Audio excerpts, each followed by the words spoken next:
Welcome to the Africa Fintech Summit. The Africa Fintech Summit was founded in 2017 with the mission to strengthen Africa's emerging financial technology industry. We have hosted events in Lagos, Nigeria,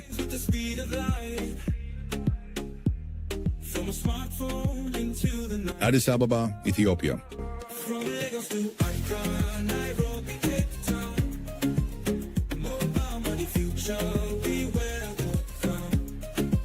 Cairo, Egypt,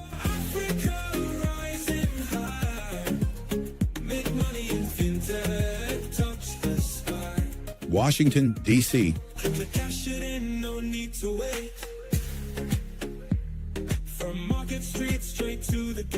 Cape Town, South Africa,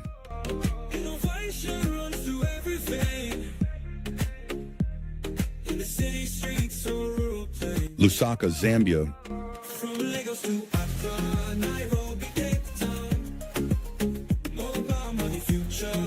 Nairobi, Kenya,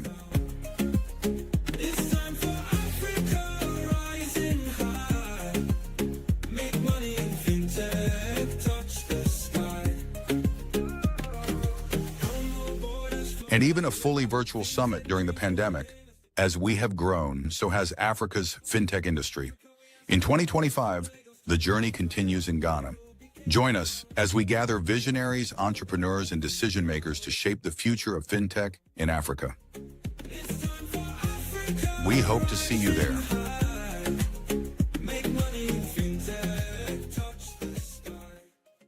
Welcome to the Africa Fintech Summit. The Africa Fintech Summit was founded in 2017 with the mission to strengthen Africa's emerging financial technology industry. We have hosted events in Lagos, Nigeria,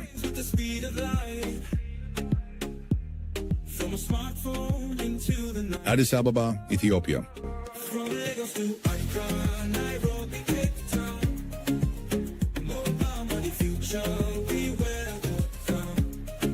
Cairo, Egypt,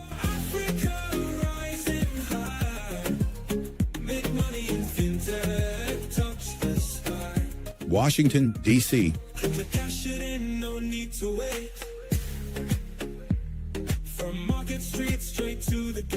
Cape Town, South Africa,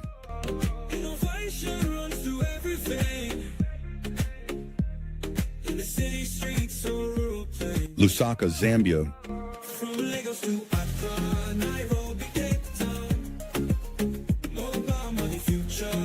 Nairobi, Kenya,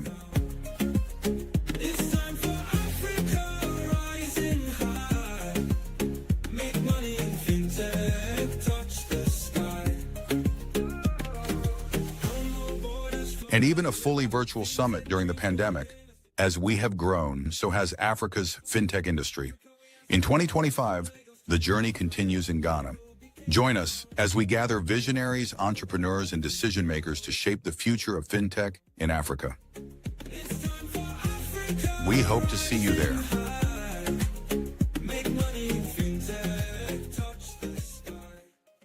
Welcome to the Africa Fintech Summit. The Africa Fintech Summit was founded in 2017 with the mission to strengthen Africa's emerging financial technology industry. We have hosted events in Lagos, Nigeria,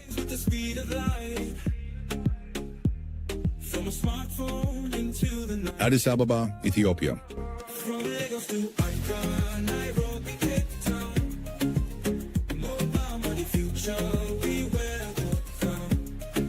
Cairo, Egypt,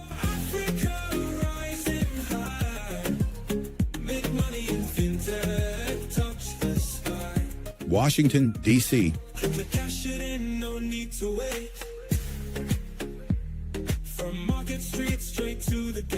Cape Town, South Africa,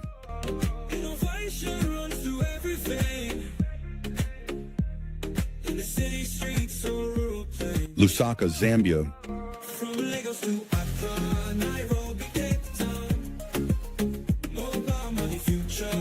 Nairobi, Kenya,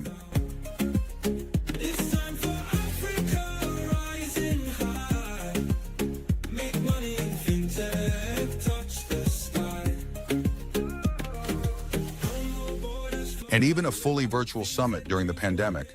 As we have grown, so has Africa's fintech industry. In 2025, the journey continues in Ghana. Join us as we gather visionaries, entrepreneurs, and decision makers to shape the future of fintech in Africa. We hope to see you there.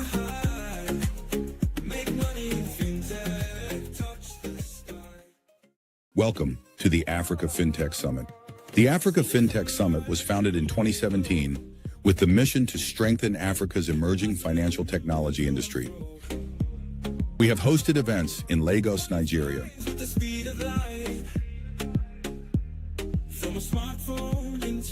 Addis Ababa, Ethiopia,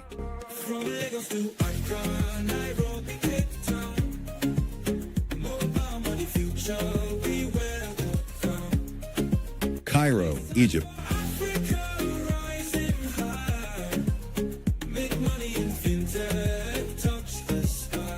Washington, D.C.,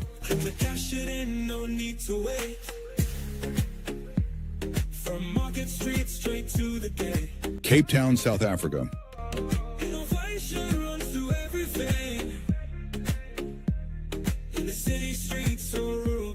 Lusaka, Zambia,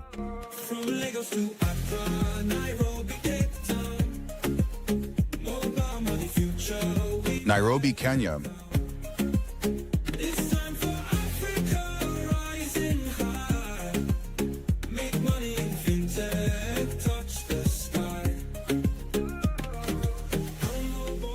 and even a fully virtual summit during the pandemic. As we have grown, so has Africa's fintech industry. In 2025, the journey continues in Ghana. Join us as we gather visionaries, entrepreneurs, and decision makers to shape the future of fintech in Africa. We hope to see you there.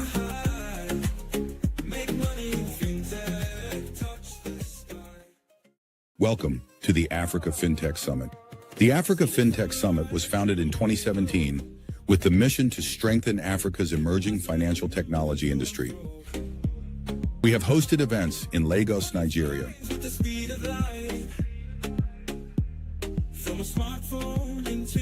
Addis Ababa, Ethiopia,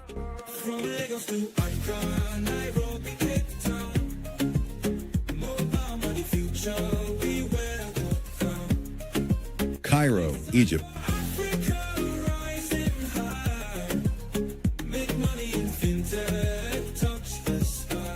Washington, D.C.,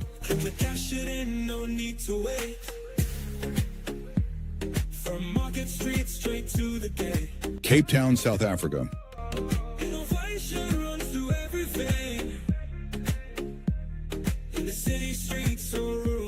Lusaka, Zambia,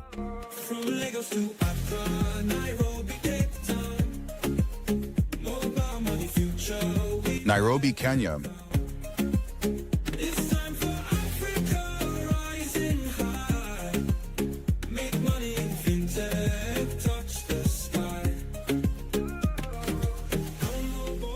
and even a fully virtual summit during the pandemic. As we have grown, so has Africa's fintech industry. In 2025, the journey continues in Ghana. Join us as we gather visionaries, entrepreneurs, and decision makers to shape the future of fintech in Africa. We hope to see you there.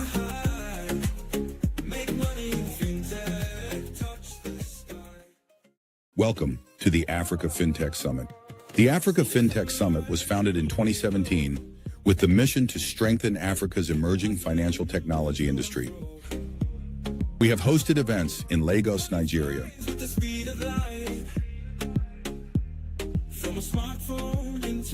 Addis Ababa, Ethiopia,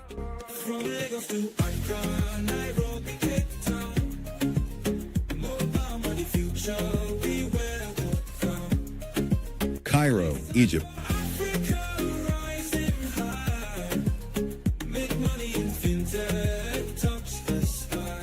Washington, D.C.,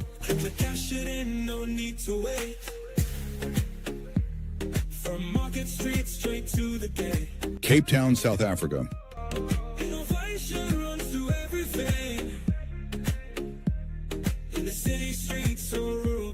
Lusaka, Zambia,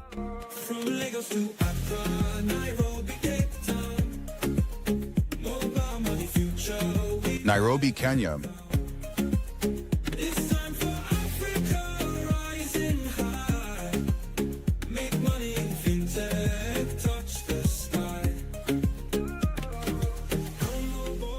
and even a fully virtual summit during the pandemic.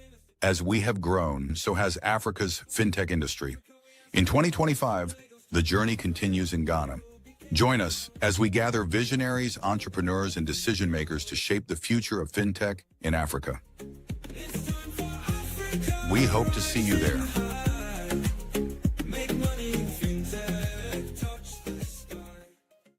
Welcome to the Africa Fintech Summit. The Africa Fintech Summit was founded in 2017 with the mission to strengthen Africa's emerging financial technology industry. We have hosted events in Lagos, Nigeria,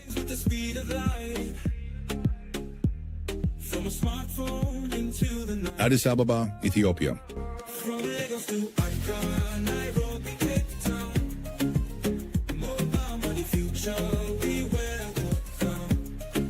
Cairo, Egypt,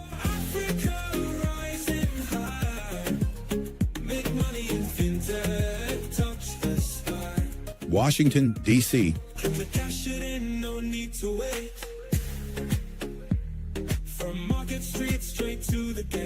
Cape Town, South Africa,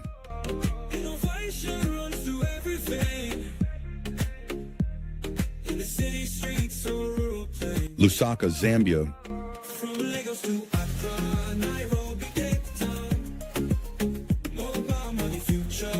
Nairobi, Kenya,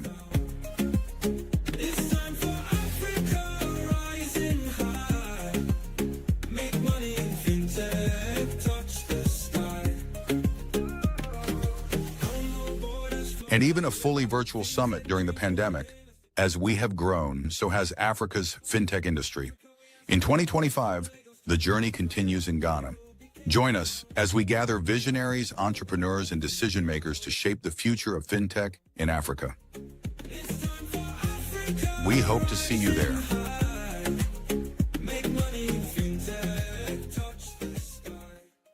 Welcome to the Africa Fintech Summit. The Africa Fintech Summit was founded in 2017 with the mission to strengthen Africa's emerging financial technology industry. We have hosted events in Lagos, Nigeria,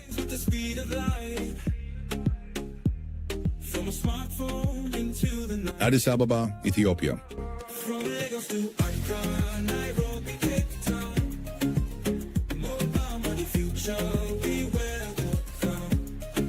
Cairo, Egypt,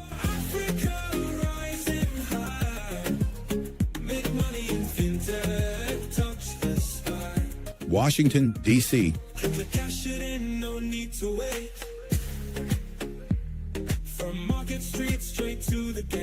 Cape Town, South Africa,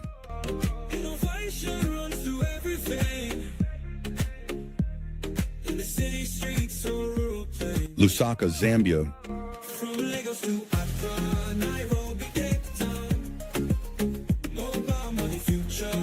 Nairobi, Kenya,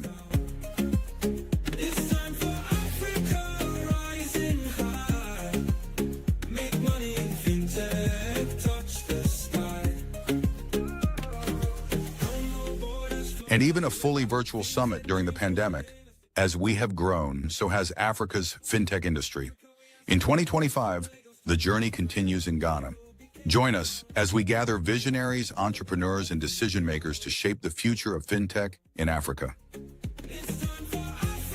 We hope to see you there.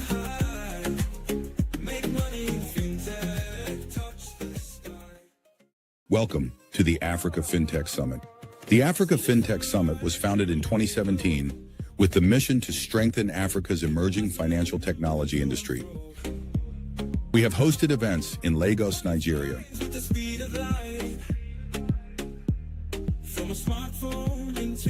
Addis Ababa, Ethiopia,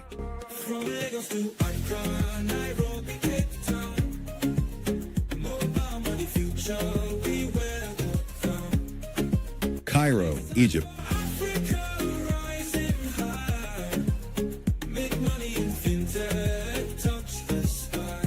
Washington, D.C.,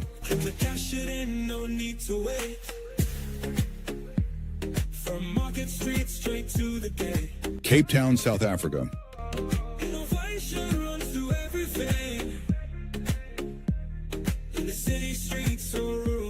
Lusaka, Zambia,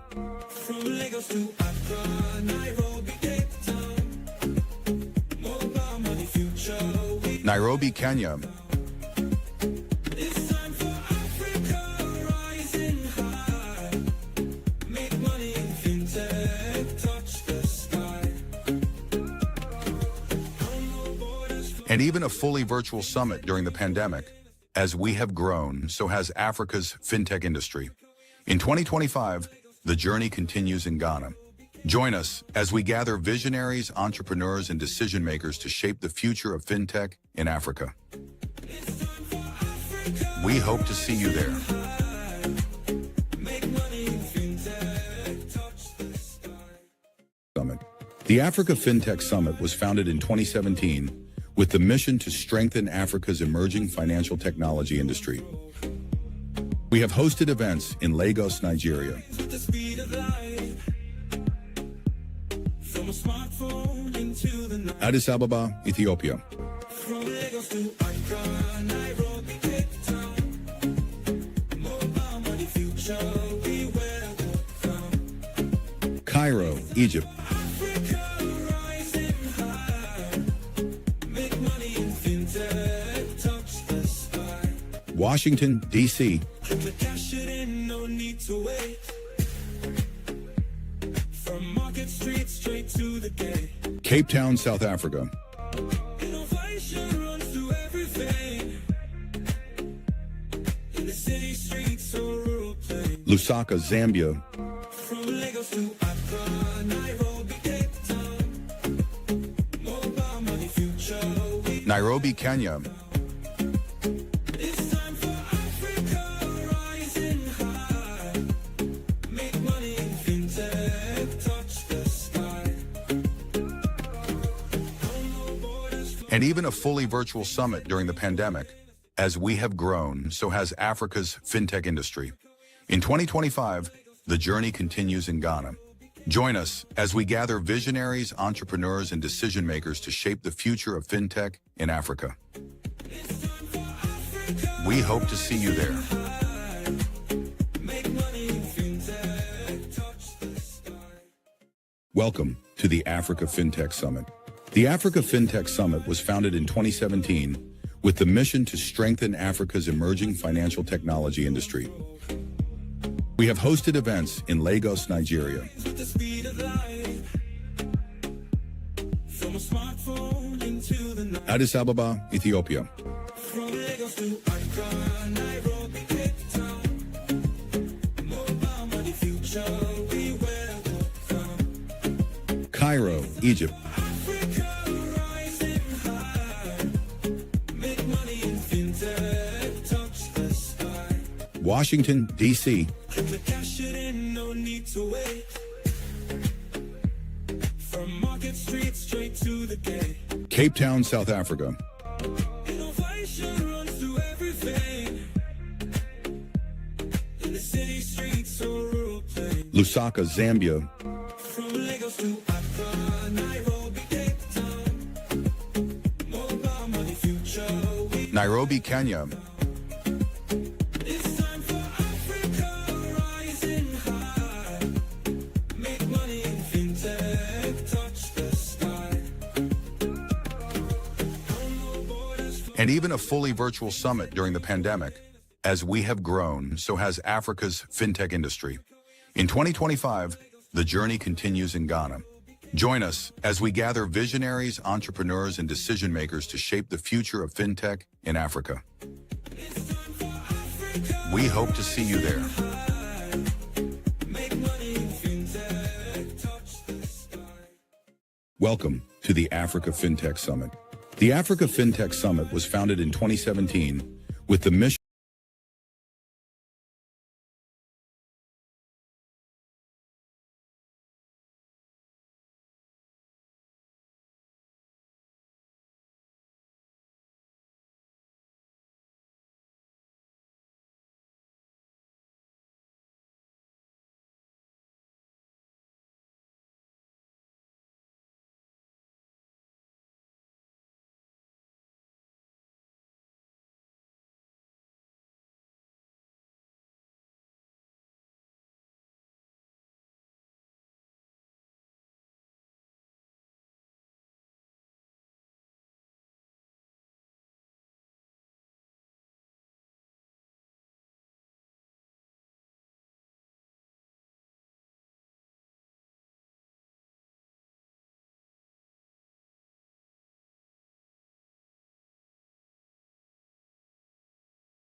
about 5 to 10 minutes.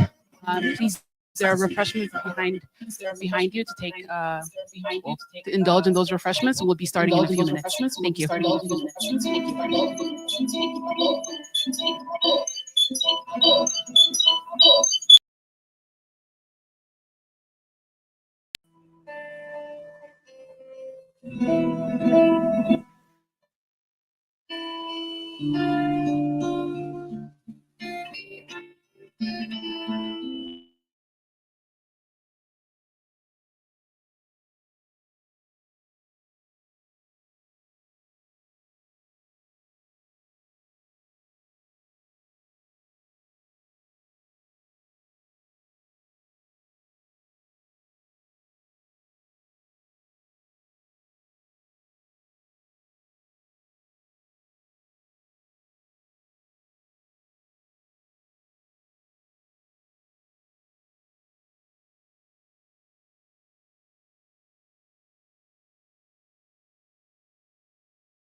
Thank you. Thank you, everybody, for waiting. If you could just please take your seats.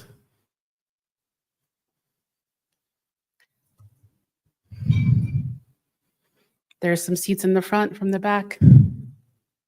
All right. Well, thank you so much for waiting. And let me officially welcome you to the Africa Fintech 2025 Road to Accra, Addis Ababa Mixer, themed from invisible to included, the Fintech Access Tour. So financial inclusion is the last mile in getting the continent's population, sorry, in getting the continent's population documented and digitized, and which requires massive infrastructure and innovative solutions upon which financial inclusion and innovative layers of services can be built on. So today, I would like to welcome the Managing Director of IBEX Frontier and the co-founder of Africa Fintech Summit to give his opening remarks, and then we'll start the program. Thank you. Thank you very much, Manat, and welcome to the Africa Fintech Summit 2025 roadshow here in Addis. The last time we were here was 2019 when we had our fourth Africa Fintech Summit at Sheraton, and we had the pleasure of actually having Ato Yodahhe as one of our speakers, and we're gonna develop on that in our keynote, in our fireside chat later on.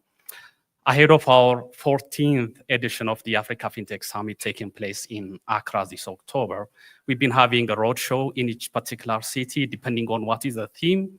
We had one roadshow in Lagos in February. We had one in Nairobi last June. And obviously in Ethiopia, we're focusing on financial inclusion based on digital identity for the obvious reason. One, we have Visa, Cooperative Bank of Oromia, and also FIDA ID, Ethiopian National ID, have launched the FIDA wallet that is based on the digital ID itself, but providing financial inclusion. And as the financial inclusion advocate for several years, we've been saying that financial inclusion in a continent of 1.4 billion people here in Africa can only be accessed and delivered, especially on last mile, if we have a verifiable identity. By a verifiable identity, we mean physical, legal, and digital identity. When we have that, that will be not just an asset, but it will be a platform upon which, as we've seen in the case of the FIDA wallet that's been launched here in Ethiopia, then additional layers of financial services will be made available to the population. That is what we'll be discussing, and we very much happy to welcome Visa and also J&D and Veridos as our sponsor, making this possible. So Yared, the country manager for Visa, and also cluster manager for Eastern Africa at Visa. Thank you so much for your leadership and sponsorship. And we also have Dr. Aweka, Veridos country manager in Uganda. And also we have Ato Bede, who is J&D, the global security services provider and technology leader for almost 150 years, country manager for Ethiopia, for being here and for sponsoring. We very much appreciate that. And for both of you flying in from Dubai and Kampala to be with us this evening. And we welcome those of you joining us virtually, globally. And without further ado, I will invite our Master of Ceremony, Manhat, back to the stage, and we'll move on to our fireside chats. Thank you.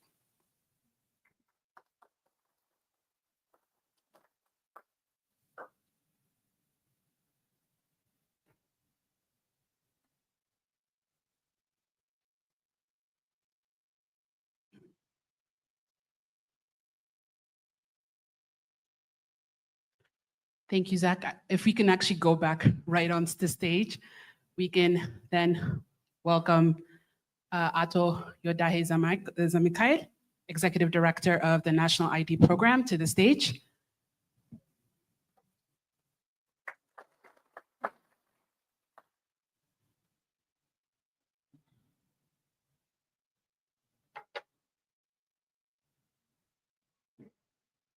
Thank you very much. Thank you very much, Manahat. And to Yodahhe, a very warm welcome to our roadshow here. I know you're a very busy man. Thank you so much for taking time out of your busy schedule. Of course, we know you as the Executive Director of the Ethiopian National ID, but I know that digital identity has been so special for you.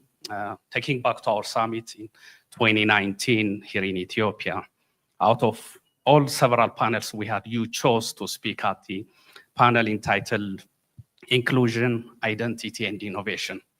The Ethiopian ID Institute was not there, but even back then, you're talking about identity, digital identity being a road to financial inclusion. So let's go back to maybe your background, if you can give us a little background about so what you've been doing before the Ethiopian National ID, some of the foundational work you've done so that this digital ID can come to life, please. Thank you, Zacharias, and nice to see many familiar faces here. I was expecting, I don't do a lot of fireside chats, so I was expecting some kind of fire here. But, so yeah, so to Zacharias' question, why ID? Because it's not, finance is a popular industry, right? I'm sure most of you here are in the finance sector. ID is not that popular. So what got me into it? Prior to 2017, before the current administration, we were involved in one project in Adama related to ID. But then after that, since 2017, 2018, we started thinking about it. Human resource is the most important resource. You know, you can talk about minerals or Ethiopia finding natural gas, whatever natural resources we have at hand. It's good to have resources, but the biggest resource is human resource. So identifying your human resource, like you said, it's very interesting when in the opening you said legal ID. You said three things about ID: legal, digital, and then physical. So those aspects, also traceable ID. If I borrow from you today and if I disappear tomorrow, there's no trust between us. So establishing that trust, you know, it requires to go beyond the cultural or the social capital that we have. We need to leverage technology to establish trust. So that's what really inspired me into working on this. Up until 2021, I was a part of technical committee. I was not leading the program, but I was part of technical committee.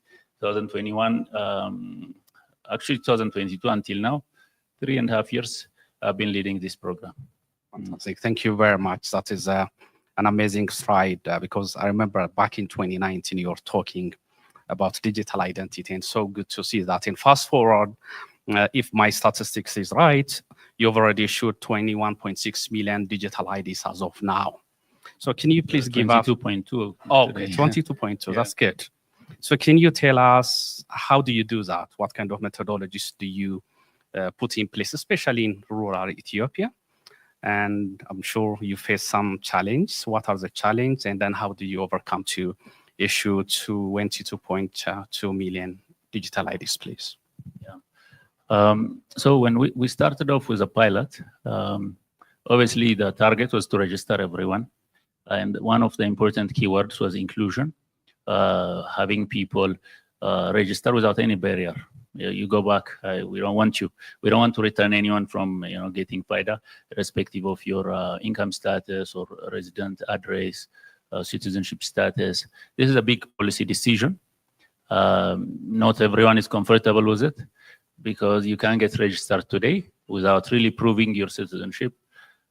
Some people may not feel comfortable with this policy decision, but it's important for inclusion. A few African countries, because when you look at the map of Africa, you see these lines between different countries, right? You feel like it's properly defined and there's like a border, etc. Borders only exist on the main roads where you have the kellas. Elsewhere, it's a very fluid community. People, pastoralists, they move around. People generally move around. So, we made one of the biggest innovations we did in the Ethiopian ID program was the strong policy decisions about inclusion, making sure no one is stand behind, and then citizenship, address, all of these, they're good, but they are not, unless you prove that you live in this particular address, I will not register you. That's not how we approach this. So that's one of the good things. When we first launched it, the national rollout, the people mostly interested in registering are not people like me and Jared here, who probably has 5 types of identity documents, a passport, driver's license. It's not us that really wanted FIDA. It's the maidservant at home who probably uses her uncle's phone number for herself, who cannot open a bank account with her name, or it's the daily laborer who uses, who probably does not have any documentation, or who even the city government doesn't know they live here, but they're here. So it's these people that typically don't have, they probably have an expired Kabali ID because they're 600 kilometers away, their village is far away. So it's these people that really wanted to get it. So that's why inclusion is important. It's estimated about 40% of adults in Ethiopia do not have documentation. That includes any kind of photo ID, nothing. So these people, it's focused on this. But at the end of the day, when we're rolling it out, another important decision that we made, it was not dependent on the administrative hierarchies, like this region and this zone, and then this warada, this kabale. So it was not the administrative hierarchies that was driving it. It's very crucial to have the local government on board, but most of it is being driven by the sectors, like the banking sector, for instance. The people here from the banking sector, the National Bank has mandated like a 4-layer. They said first in Addis, if you want to get a new bank account, last December was the deadline. After that, you need to get FIDA to open a bank account. Then they said in regional capitals. Now they'll say, they'll come at all of you then for existing bank account holders. So it's like a phased approach. Telecom will soon do it. So anyone who did not have FIDA now, at least you have SIM cards, so you'll be asked by your telecom. You need to connect your SIM cards with your FIDA. That's how we're really pushing through some championing sectors. But yeah, we're hopeful. We're still at the number now is 22.2 million. We will reach 63 million by next July. That's the target. We passed to our principals, so we'll be held accountable if we don't reach that number. It's very aggressive, 40 million in 1 year. By next July, or end of our fiscal budget year, we should reach it's going to be a very intensive year. So we will leverage regional governments, the political leadership to mobilize mass campaign.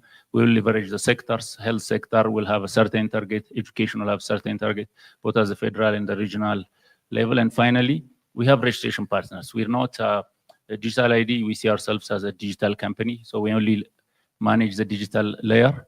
So all the logistics and operation, everything we outsource. So we don't print cards. We don't register people physically. It's our partners that do it. So you don't find us in. Somebody told me he was in the Omo zone recently, and he saw a FIDA registration station under a small umbrella. I don't even know it exists there because we're not in charge of Swazal logistics. I mean, we can see it in the dashboard, but we don't know who's registering there.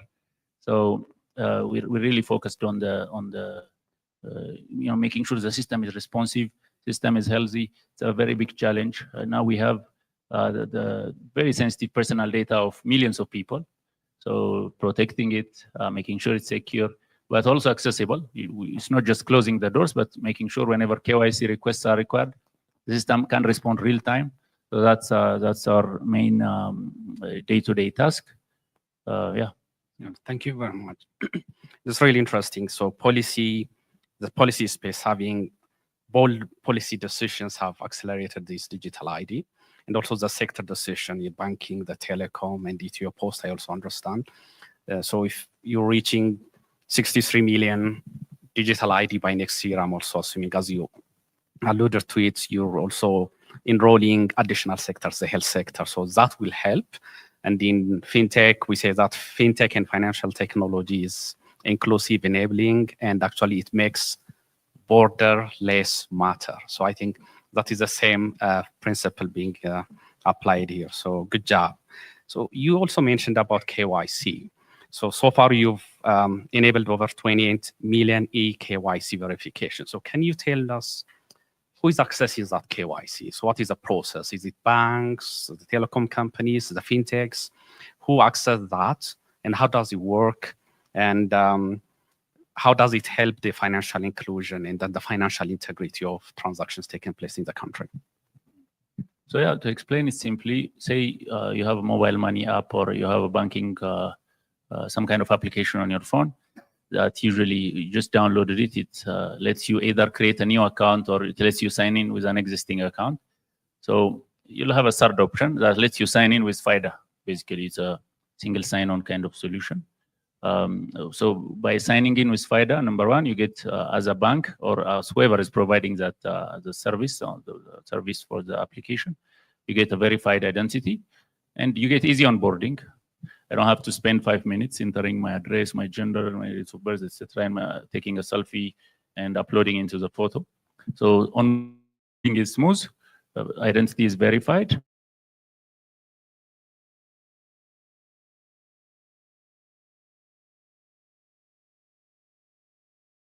Any unique bank account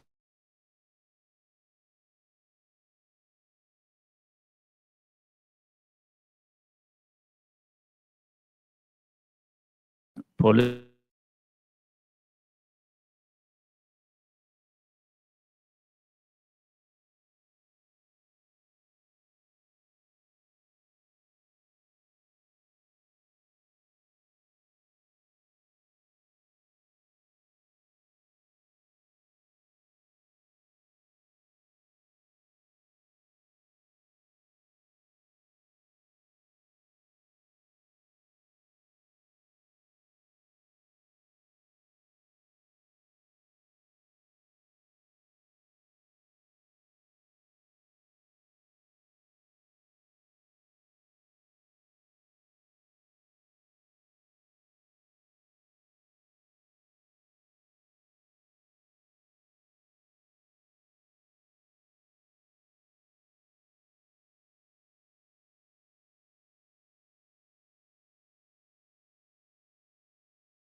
concern people may hesitate to have these digital IDs. Like there are in the digital space, we hear about data integrity issues, frauds and breaches. So what kind of data protection regulatory and also technical arrangement is in place, and how do you assure those who may worry about their data ends up in bad actors? One, we collect basic information. We don't know how much money you make. We're not interested. We don't know your occupation. We're not interested in collecting your health information or religion, any of that. So we only collect basic data: name, gender, date of birth, address. So we're not collecting very sensitive sectoral information. So that by itself should give you some kind of peace of mind. We don't have a lot of data on you. And two, there is a legal protection. So any third party, even for the basic the KYC information that you want to pass to a third party, it always goes through you, unless it comes from the courts. And yeah, so yeah, there is that protection. So yeah, so far we're good.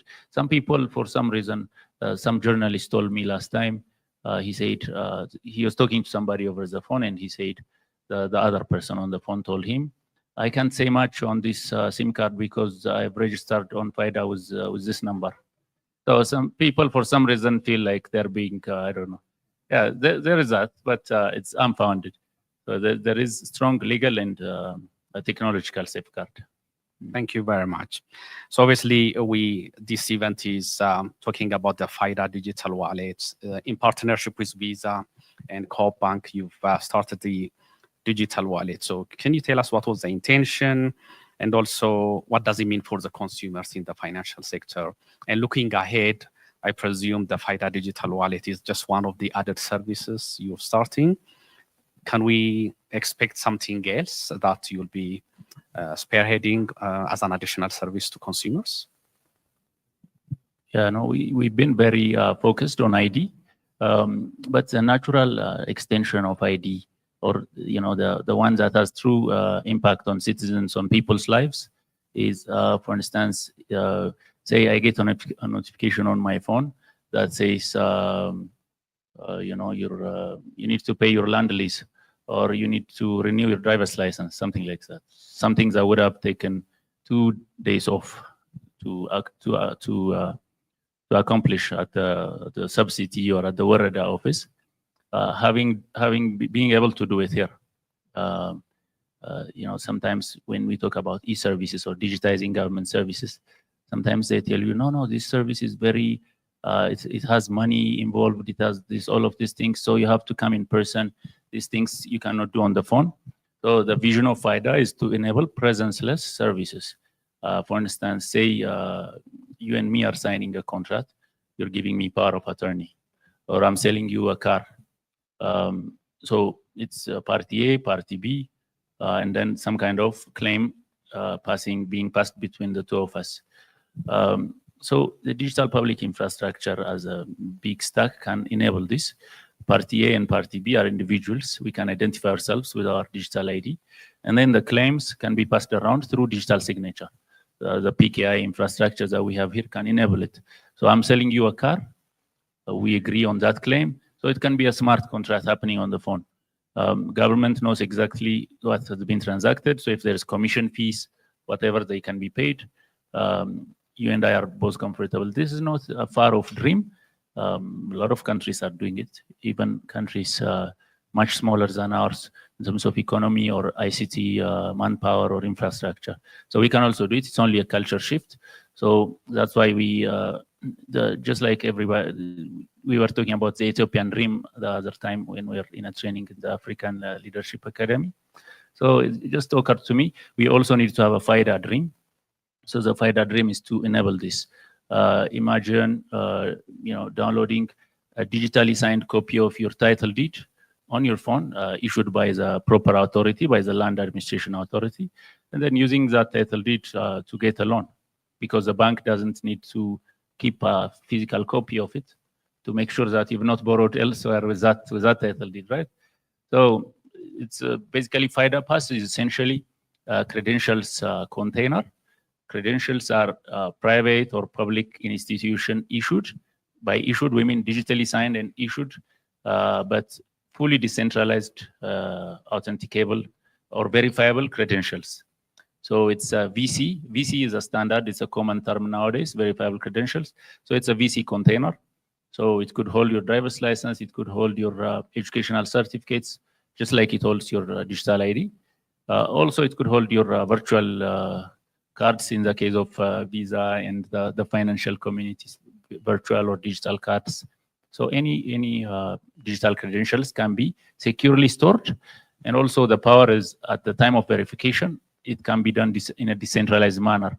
The one who issued it does not need to have connectivity to you or to the verifier at the time of verification. So it's very good for low connectivity or for offline or decentralized authentications. Thank you very much. So in conclusion, having that FIDA dream in sight, we have a lot of fintech and financial sector stakeholders here. So what is your call to action to the fintech and the startup ecosystem, how they can work and also digitize their transactions, their plan based on the digitization, the FIDA dream? So what is your call to action? What is your advice to the fintechs from KYC to their use of the digital identity and verifiable transactions?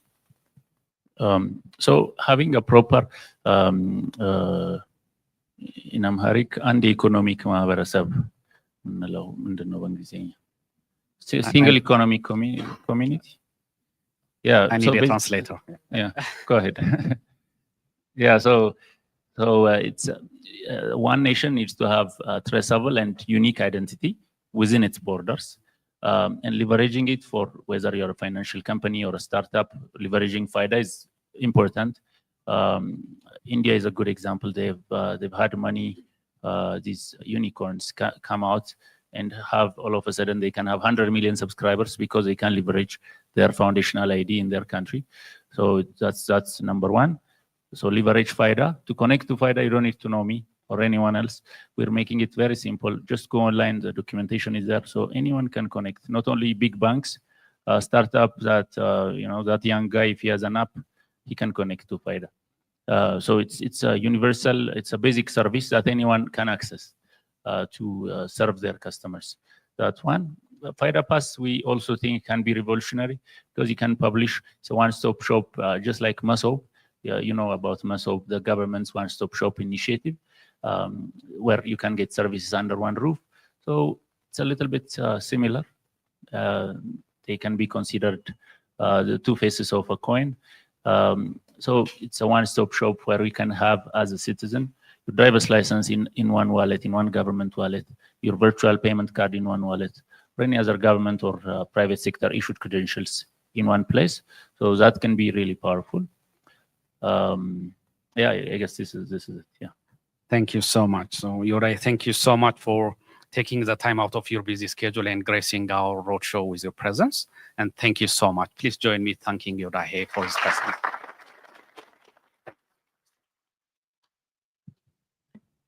Thank you, Ato Yodahhe. Zach, while you're still on stage, I would love to call Ato Yared Ndala, General Manager, East Africa, and Country Manager for Visa of Ethiopia.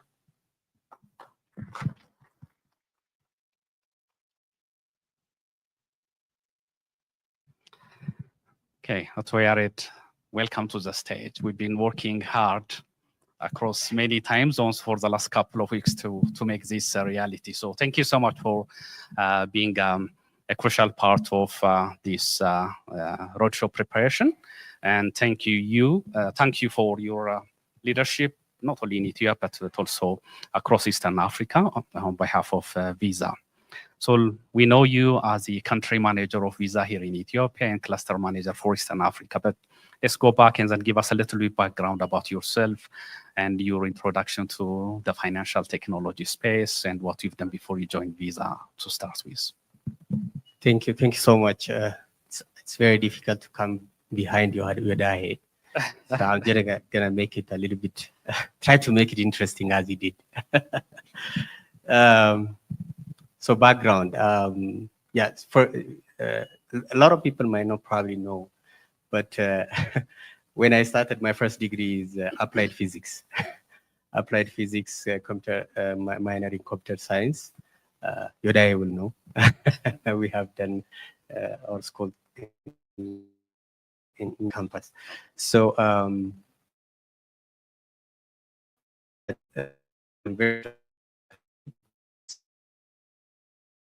minor in computer science. So I did my master's in computer science, and then joined into technology profession. Right after that, I actually joined a fintech or core banking technology provider. I've been doing that implementation in Eastern Africa, Uganda, Kenya, Rwanda, those places. So that is when I actually started learning about banking and then banking technology, financial technologies. So from there is when, I think it's like now 15 years.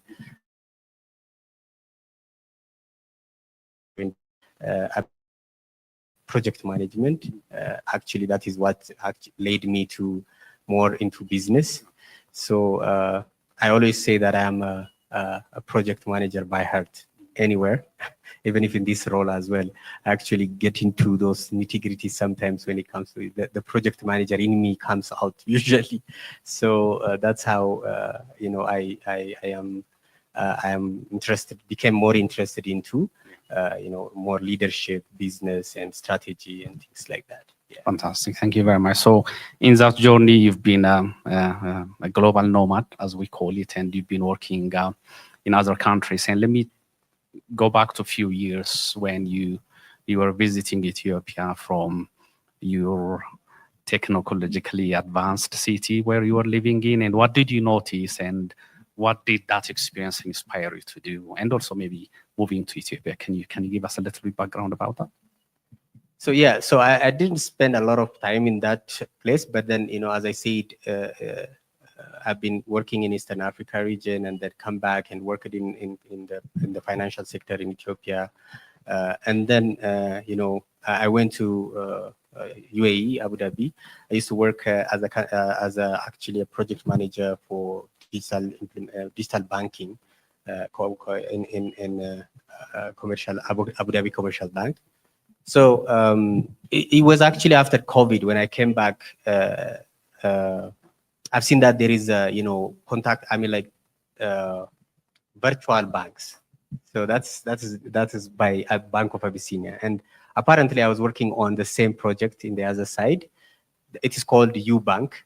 So it's basically 90% of your banking, was close to 70 to 90% of your banking services can be found in that UBank 4x4 glass. And you get to if you need your card printed, if you need your check, if you want to make a transfer and things like that. So I came back and then I saw that it really, sparked that there are a lot of things that we can do. And I used to really be impressed about what a digital ID, a national ID can do, especially about, the Emirates ID can do anything in that side. Around that time also there is, digital 2025 strategy and things like that. And for a personal reason and also for professional reason, I really wanted to come back, and that gave me an opportunity to work with Bank of Abyssinia, Cooperative Bank of Oromia, and later on into Visa. Thank you very much. So you've been working in local banks. So let's turn our attention to what is your why? Why did you join Visa? What did you want to achieve by working Visa, especially in Ethiopia and now in your role in East Africa? So what was your why joining Visa, global fintech company, and what does your role encompasses, both in Ethiopia and in Eastern Africa? So before I joined Visa, as I said, I'm so much passionate about digital banking. I know a lot of people who know me, who works with me, can testify that. I know Muluna can testify for that. Cooperative Bank of Rome. It was when I started actually. When I joined Bank of Abyssinia, you probably know the product called what's it called? Apollo. So that is a digital, fully digital bank. It was supposed to be a fully digital bank. That's how we started it. And during that time, the customer experience should have to be seamless. Somebody who wants to open an account from home should be able to open an account by themselves and then have the financial services that they need from there. And that's how we started it. And that's actually how it is going to become right now. So that's one of the things that I have done. And from that, then I wanted to do more. I think during that time also, I think probably I might probably be the first customer of FIDA integration, probably. We did that also with that Apple, because for you to open an account with single source of truths about you, what else is there than FIDA? So we started doing that. So that's when I started having the relevance and the value of FIDA ID. And as I said, that the Emirates ID, what it can do. So I always have that zeal, we should have the same kind of thing that in the market. So then after that, I joined Cooperative Bank of Oromia. One of the flagship projects that we have done in Cooperative Bank of Oromia is Michu, financial inclusion. When you are passionate about digital technologies, financial inclusion. What is most important to get, in financial inclusion, usually we say financial inclusion, and then in Ethiopia, 45% of the population is financially included. But is that, when you say financial inclusion, yes, the base is to open an account and have that, but it starts from there. It is the foundation that is being done. We are in the right direction. The second thing about, financially included is, okay, you have an account, you should also have access to finance. Then comes, debit credit card. Then comes insurance, health insurance, etc. When we have those, at least 4 of them ticked, then we say that, this population is financially included. Otherwise, it will look like, you are saving, and it is the haves only will have more.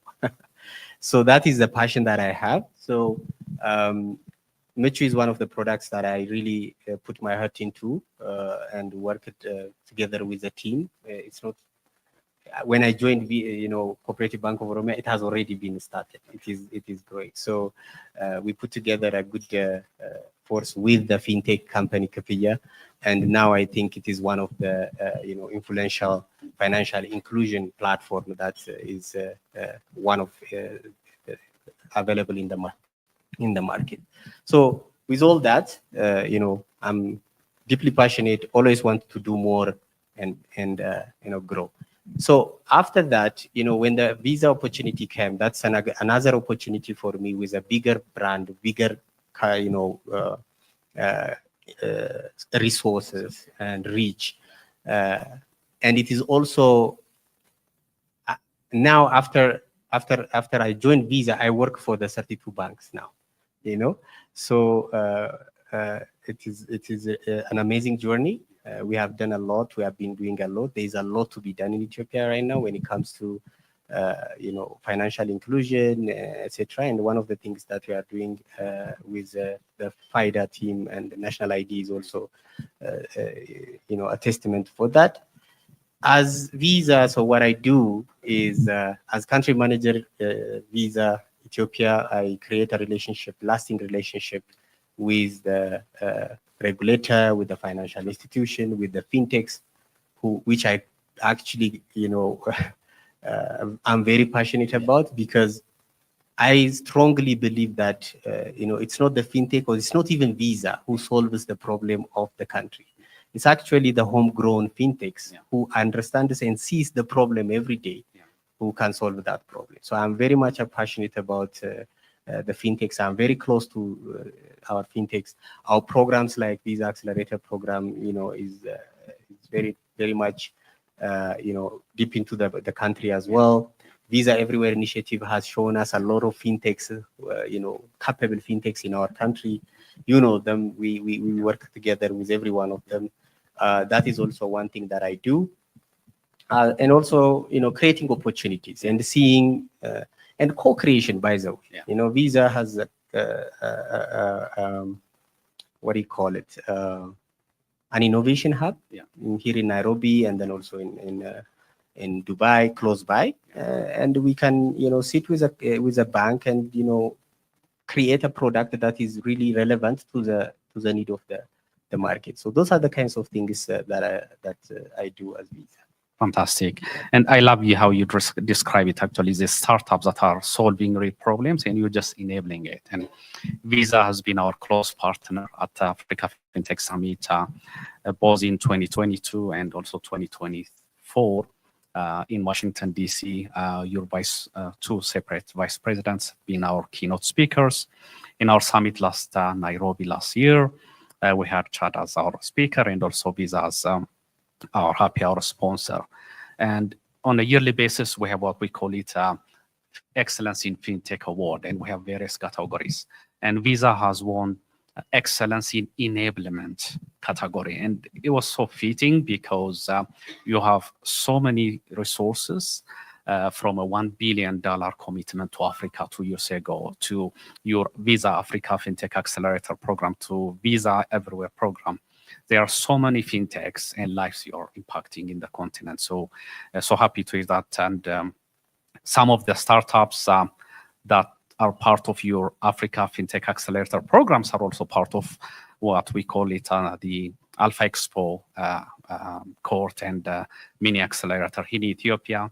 Arif Bey was our 2019 pitch competition participant and now part of your cohorts. And last week you just announced 22 African startups, 2 of them Lemonade in Kenya and also MyShopPay in DRC. They were also part of our Alpha Expo accelerator. So we say jokingly, we have the eyes for early stage startup. We bring them to the stage, and Visa invest in them, accelerate them, and empower them. So very happy to hear that. So my question to you, can you give us a little bit more information about the Visa Africa FinTech Accelerator program and how can startups in Ethiopia can take advantage of them? So the 22 startups, for example, selected last week, there is no Ethiopian startup. Is it knowledge? Maybe the startups are not aware of it. Is there any criteria they need to qualify? And what is your call to action to the startups to take advantage of that arrangement? Yeah. You know, Visa Accelerator program. Actually, the previous year we had Chapa and Kacha. This year, I think I have not really been very loud about it. Probably I'll take responsibility, but we have capable fintechs. Some of them are a bit, you know, big to get to that. Some of them are ready to go. And until, I mean, we still have a registration running until July, until tomorrow. So I think there's still an opportunity for the next one, but it is something that we actually even done and impacted in Ethiopia as well. So what is Visa Accelerator program? So basically it is a pitch competition where startups come and pitch their products.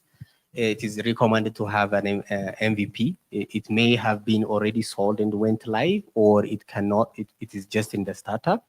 But you come and pitch it, and then the opportunity you will get is, you will get a 3-month, you know, mentorship program where you come and, you know, interact with the winners of the cohort.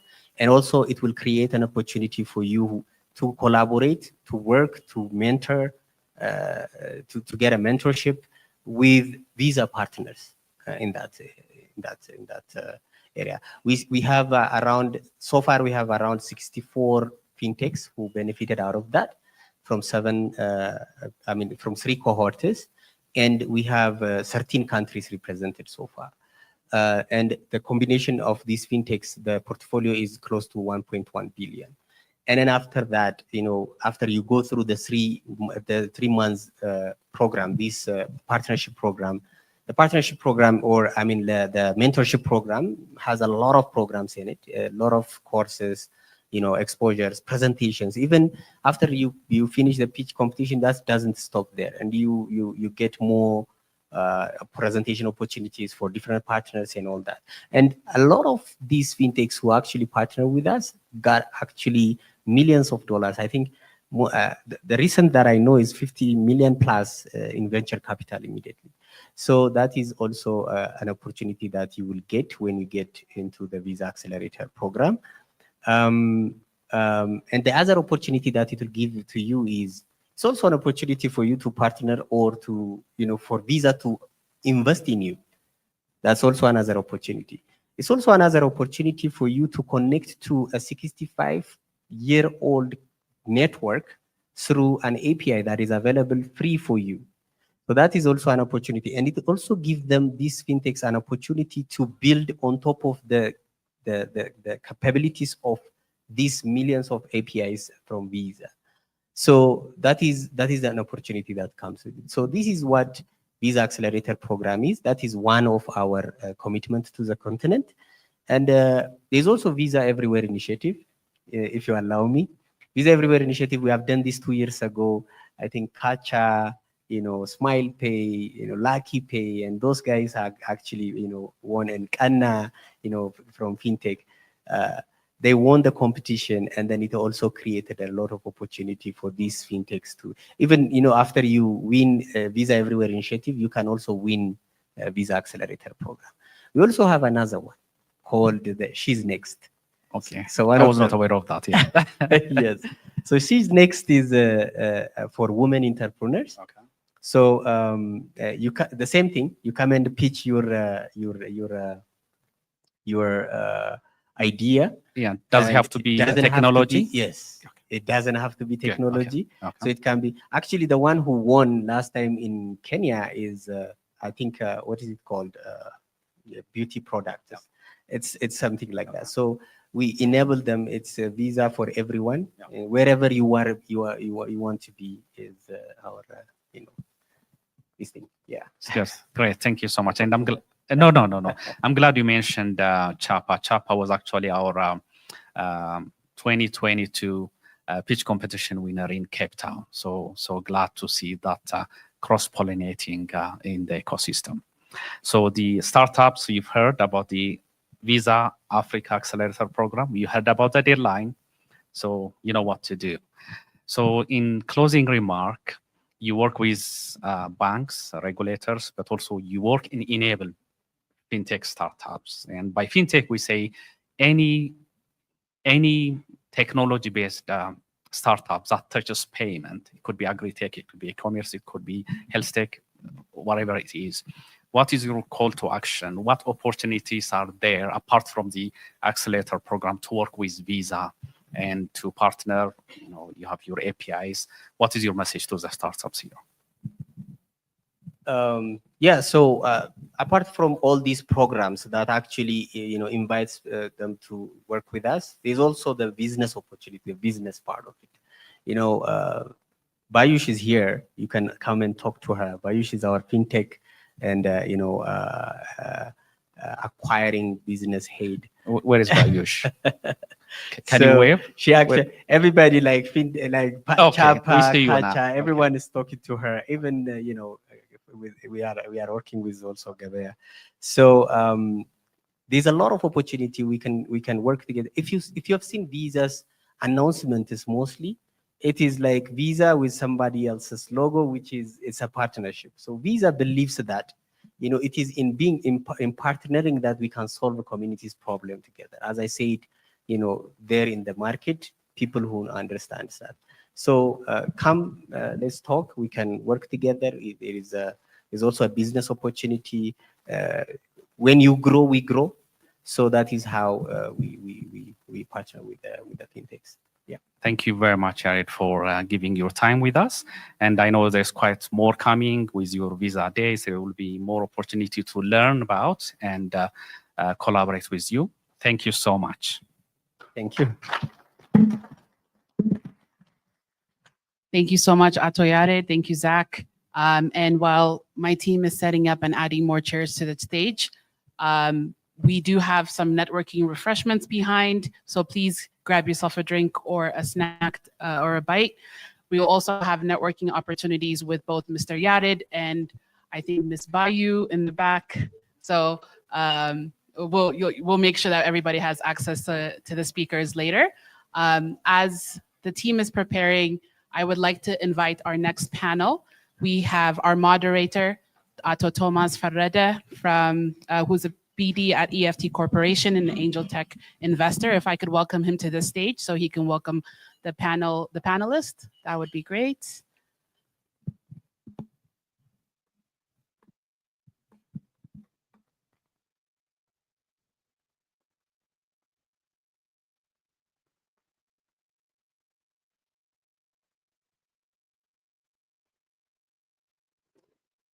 Thank you so much. The next panel is the role of digital identity. The welcome to the role of the digital identity panel. So I'd like to welcome to the stage our panelists. First panelist, Ato Yared, please come up from Visa. Next, Dr. Awak Alama from Managing Director of Veridos, Uganda. Okay. And then lastly, but not least, Ato Bahaka Limer from Amen Fund Partners.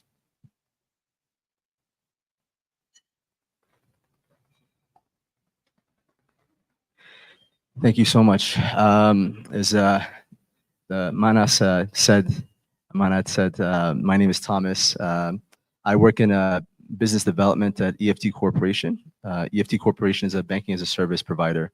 And what we do is we help banks and fintechs through their digital journey. So this means anything from KYC, onboarding, to issuing digital stores of value and processing payments.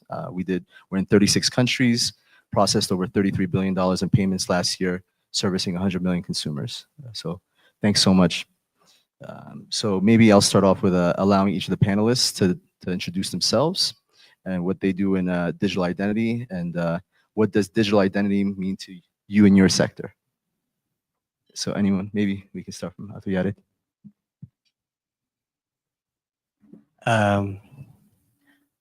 I think, introducing myself again, you have already been introduced, but I look after Eastern Africa region. It is 6 countries, a combination of 6 countries: Ethiopia, Djibouti, Madagascar, Seychelles, Comoros. Yeah, those ones. So I think that's the only thing that I have not said earlier. So what is a digital identity to me? As I said a bit earlier also, I've seen what a digital identity or a proper, single source of truth can do in an economy, in an e-government, be it e-government or, financial inclusion and everything. So that is really very big enabler for what I do and what I am passionate about, and that is what it means to me. Yeah. All right. My name is Awok Alama. My background is actually from academia. I started as a lecturer at Addis Ababa University, and life took me further outside Ethiopia. I stayed at Philips Research, so I did stay at the Philips Research Labs for several years, doing research in biometrics, signal processing. Maybe some of you don't know, in audio coding. That's compressing audio signals to fit into CD and flash disk. That's where, but my biometric research took me into a startup company. And that's how I moved from research environment to business. And actually right now I'm with Veridos. Veridos is a GND group company. At Veridos, we do secure identity solutions ranging from physical identity, digital identity. So digital identity for us is actually a platform which allows citizens to be inclusive. We hear a lot of development, especially Ethiopia in the past decade. There is a lot of economic development, and the question is, how inclusive is it? And we believe digital ID gives this opportunity to allow people to be inclusive and participate into the economic development. And I'm really happy and privileged to be here today, to be part of this panel. Thank you. Thank you very much. My name is Baha Kalabata. I am one of the partners at Amanin Partners law firm. So in terms of what we do as a law firm, we mostly represent foreign investments coming into Ethiopia. We provide advisory and transaction support when they are in need. We help them with structuring their entry into the market. We also provide regulatory and licensing and incorporation type of support. So we broadly market ourselves as an end-to-end transaction, corporate and commercial advisory and representation law firm. What digital identity means in our area of practice is, we do a lot of due diligence, we do a lot of KYC, and it makes it easy for us as lawyers to know that this digital identity framework is an enabler. It reduces our workload, and it just makes what used to be impossible very much possible in a rather short period of time. So that's what it does. And usually in transactions where transacting parties are located in different jurisdictions, where smart contracts, Mr. Yodahhe was alluding to earlier on, are becoming commonplace. And people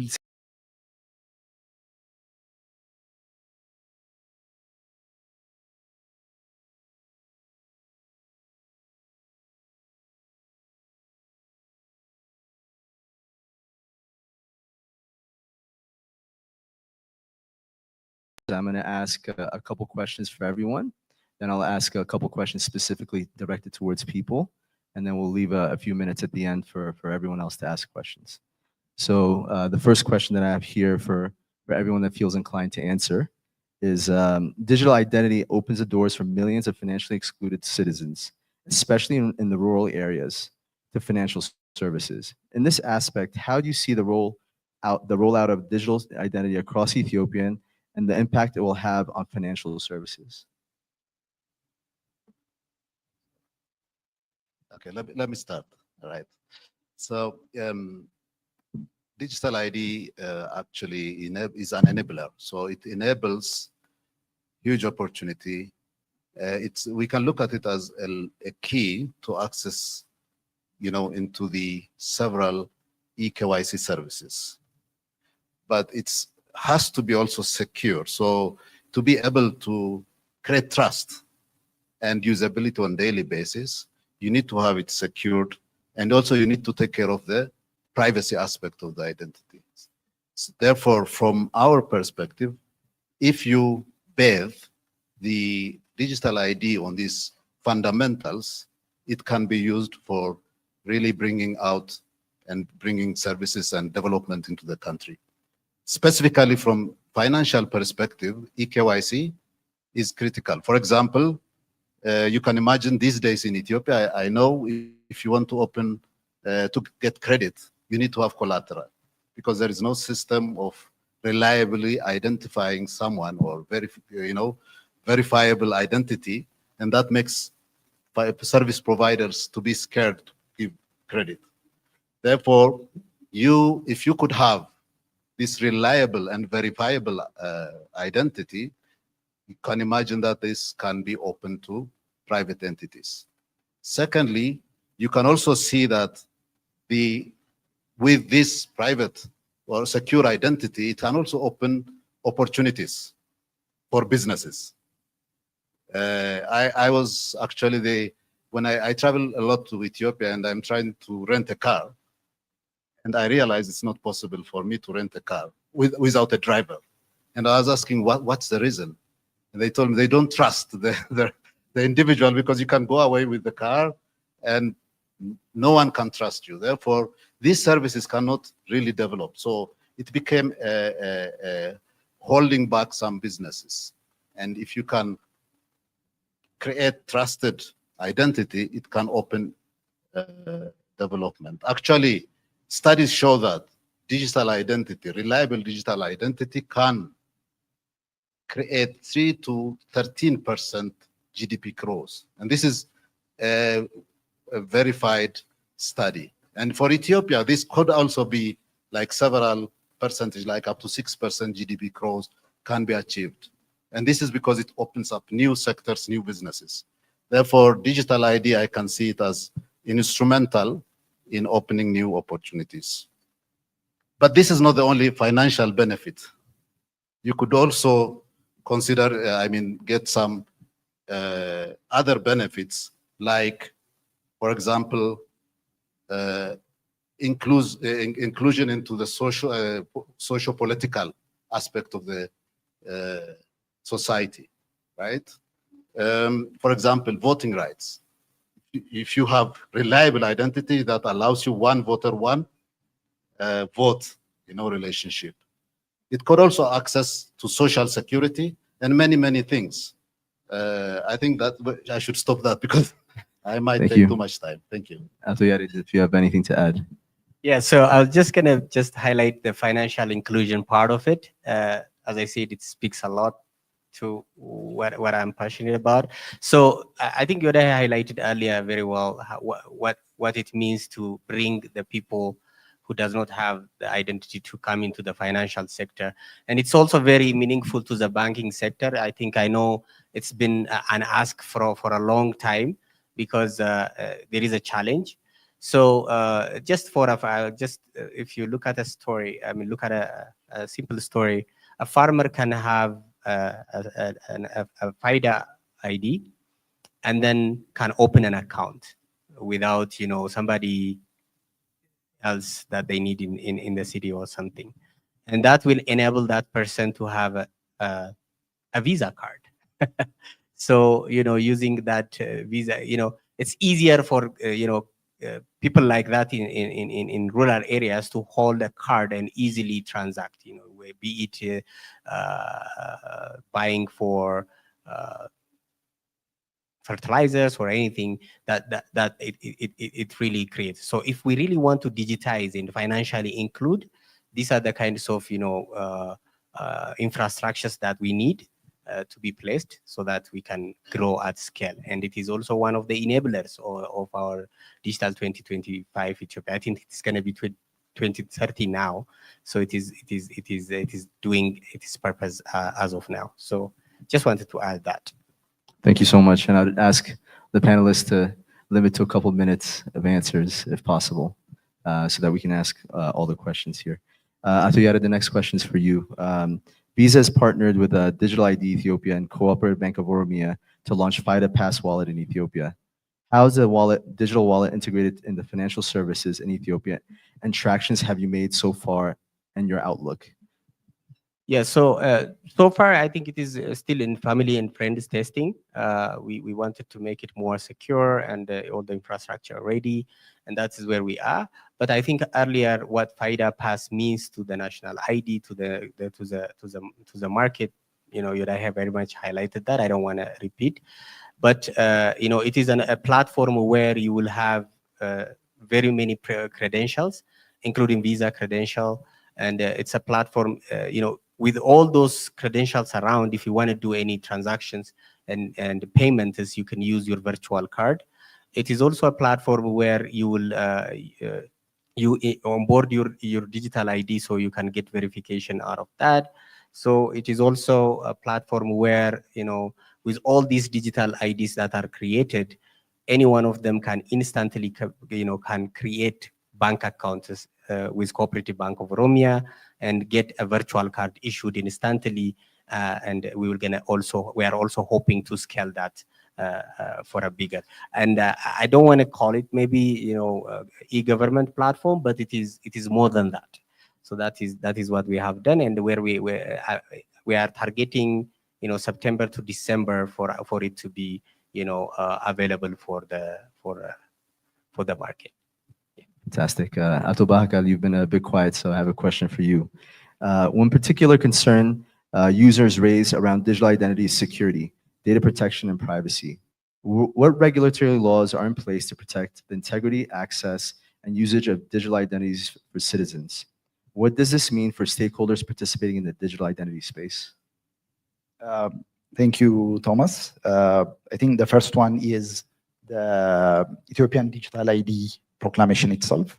Article 17 sub 4 requires that the collection, distribution, printing, usage, or disclosure of digital ID data without the registrant's consent is largely prohibited. So that's, I think, the most relevant. And to today's discussion, the most relevant protection is found within that same legislation that has established the Ethiopian Digital ID framework. But this law does not operate in isolation. There are other legal frameworks in the country that protect the rights of citizens as well. And I think in terms of hierarchy, I think I would start with the FDRE constitution.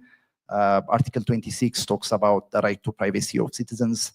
It also obliges government officials to respect that inviolable right, unless under a very compelling circumstance, and what constitutes a compelling circumstance could be a discussion for half a day, but we only have a few minutes, so I'll just leave it at that. And I think the other legislative framework and a legislation that has come out after the Ethiopian Digital ID proclamation is the Personal Data Protection Proclamation, which was issued in 2024, and that requires and defines what personal data constitutes, and it has a slight deviation from how sensitive personal data is defined under the preceding proclamation, which is the Ethiopian Digital ID proclamation, which does not separately treat biometric data. And this may be an issue that I assume is close to Mr. Yodahhe and his team.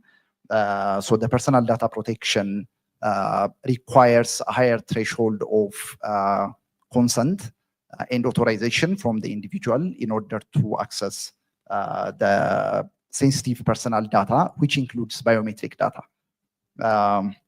And maybe Dr. Awaka here may have a better understanding of how and why that would be the case. But yes, so that is one other legal regime that protects the data privacy and security of users and residents that are covered under the digital ID proclamation. The personal data protection proclamation talks about encryption, pseudonymization, and different types of security measures to be implemented by institutions that are processing and collecting personal data of institutions. There's also the National Bank Financial Consumer Protection Directive that talks about the financial institution participants' role in protecting the financial information of their customers. That's another protection. The payment instrument issuers directive as well, another directive issued by the National Bank, talks about the layer of protection that is afforded to consumers in terms of real-time KYC validation or regular scrutiny and audit of the various KYC compliance requirements. Maybe one point worthy of mentioning, I believe, is the law and the practice on the ground. From what we see and what we hear from companies and clients we work with, is a bit different. A few things worthy of mentioning is certain essential day-to-day type of activities, such as giving a power of attorney or sending your kid to school, are becoming very challenging without the children included being required to register for including their biometric data. And the proclamation just talks about demographic data for children. So there is that a bit of, I believe, lack of coordination between other government agencies and national ID protectors or implementers in terms of that implementation. So that's what. Thank you so much for that comprehensive answer. The next question is for Dr. Awaka. GND has deployed various digital identity layers, layered services across the globe. Given your expertise in this space, what global best practices and value-added services do you foresee coming to Ethiopia? Thank you. Let me go from our experience. From our experience, a secure ID, actually, digital ID, is the most powerful when it's not treated as just an ID, when it's treated or considered as a platform, enabling several, services across the industry and social segments. And to be able to achieve that, then you have to really touch key aspects of the design. And we think, from our experience, what we have around digital ID is most effective when it's interoperable, when it allows various entities, private as well as government entities, can rely on this platform to provide service. So interoperability is one key aspect. The other aspect is enabling secure and privacy by design. My friend here touched about legal aspect. Before we reach there, if we can, look and discourage any kind of compromise at the grassroots, that creates confidence and trust from the users and promotes actually all these services, what we are referring to. Thirdly, it has to be inclusive. In a sense, it has to reach even the remotest person at the countryside should be able to access the service. So it has to be able to operate even in offline mode. And these are the various aspects which we have seen from our experience that are critical and probably also applicable to Ethiopia. as Veridos GND, we look at the holistic end-to-end portfolio scope of the identity. We call it life cycle. And from when we enter, depending on the opportunity, we can come as a complete end-to-end solution provider, as well as an entity which can provide a segment. But when we come in, we look at the system from the holistic, because security is as good as the weakest link in the value chain.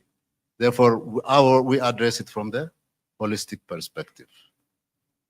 When we come to PIDA, the Ethiopia national or digital ID, I think it can create a lot of impact if we can layer it with high impact services. And these high impact services could be eKYC for banks and other services. We, of course, repeatedly refer to banks, but eKYC is applicable for telecom, even private entities. Like I mentioned, the car rentals, they might rely on eKYC services. And the other is secure digital signature. Yodahhe touched it earlier. We have deployed this in Bangladesh on a digital platform. What we did is we built the e-signature platform. That means that a person which is at the remotest area could access e-government services while there is no need to travel or even stay online for a long period. So this creates accessibility and promotes service. Domestic local capacity building is a key to sustain the technology and the service. So finally, when identity is secure, trusted, and used daily, it becomes more than just an administrative tool. Actually, it becomes a key to unlock industrial or a business and opportunity to every citizen. That's what we think. That's when you move from invisible to included. And as Veridos, that's where, as Veridos, we'd like to play our role by bringing this to Ethiopia, by actually also investing locally. So that's our vision. Thank you. Thank you so much. I have one last quick question from my side, and anyone that feels so inclined can answer. And then if we have enough time, maybe we'll take one or two questions from the crowd. So what the question is, what's the one layered service or outcome you'd like to see from digital identity in Ethiopia, say by 2030? So one. So my 1 out of 10 is so I wanted to see a farmer, digitally included, financially included, a farmer using the digital ID to be able to access health insurance, crop insurance. 1 out of 10. I think I negotiated. Top 3. We got your top 3. Yeah, Thank in 2030, I wanted this the platform that Yodahhe had talked about earlier to be available for all those credentials to be available for everyone, and all of those services can be accessed by someone remotely, and then we see the real financial inclusion we talked about. The financial inclusion I talked about with those 4 requirements, account, credit, insurance, and what was the 4th one? Health. Dr. Awaga, Yeah, from my perspective, the one thing I want to see is actually what we call seamless travel. So imagine I'm traveling, I am sitting in my home and I'm planning my travel. And what I would like to see, and I hope this can be realized by 2030, is that smoothly, without any hassle, I can wake up, buy my ticket, go to the airport, walk through the gates, and then come to my terminal with just smoothly. That's what I want to see. So I will also say by 2030, what I hope to see is a balance between, the eKYC or the digital identity registration drive versus, the citizens, consumers' interest protection, which would require, in my view, engagement amongst relevant government stakeholders, particularly the Ethiopian Communication Authority in charge of the data protection proclamation implementation, to my knowledge, is yet to have a formal division or structure to implement and follow up on data protection matters. So to Mr. Yodahhe's team's credit, they have advanced very fast, while the consumer personal data protection regulatory entity is lagging behind. So I hope they catch up, and the right balance is created so that identity theft and other big crises are prevented. And as lawyers, we always think about the worst case scenario. And I know I'm being a bit pessimistic in my tone, but I hope to see that balance being created because of the obvious advantages that we know digital identity platform will bring, obviously, to the country. Spoken like a true lawyer. How many, do we have time for one or two questions? One question. If anyone has a burning question, please raise your hand, say your name, where you're from, or your organization, and if it's a question to a specific person, please say it. Okay. Guess not. Thank you so much, our panelists, for your thoughts and your time. And that's it for our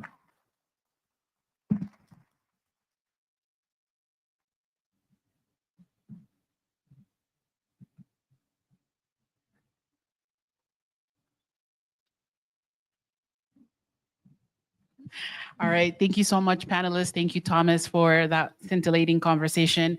Next, I would like to invite Atobe Edewargo, Managing Director, G&D Ethiopia, for a fireside conversation with our founder, Zakaria Samsalu, on identity as a currency, securing the most valued digital asset of our age.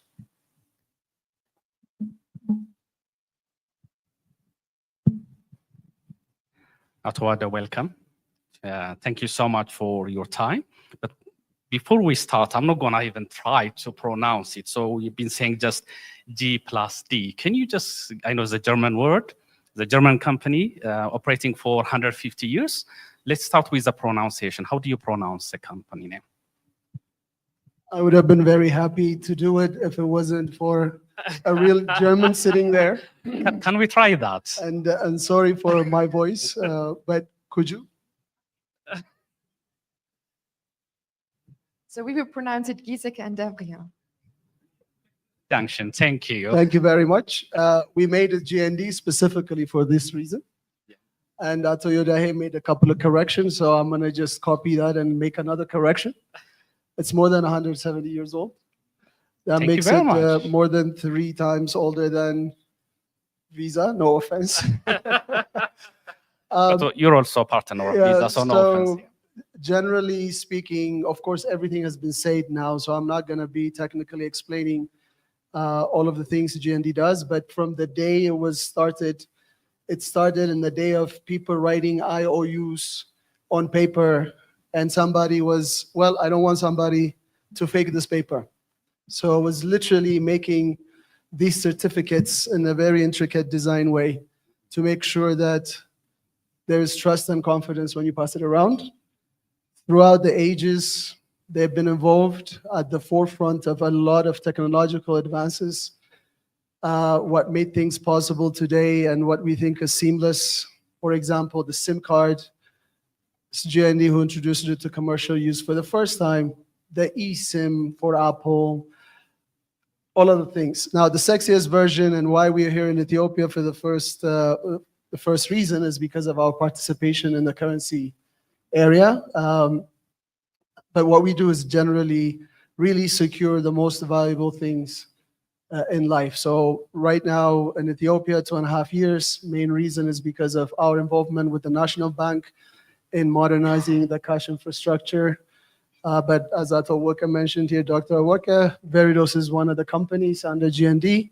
So we touch a lot of different things, and our involvement with National ID is also going back a bit before even my time of joining the company. Fantastic. Thank you very much. Thank you for joining us and also sponsoring, co-sponsoring this event. So the title of our fireside chat is Identity as a Currency, securing the most valuable digital asset of our age. So to start with, can you tell us why you describe identity as one of the most valuable digital asset of our age, and how do you secure that most valuable asset of our age at GD, and how do you enable that asset?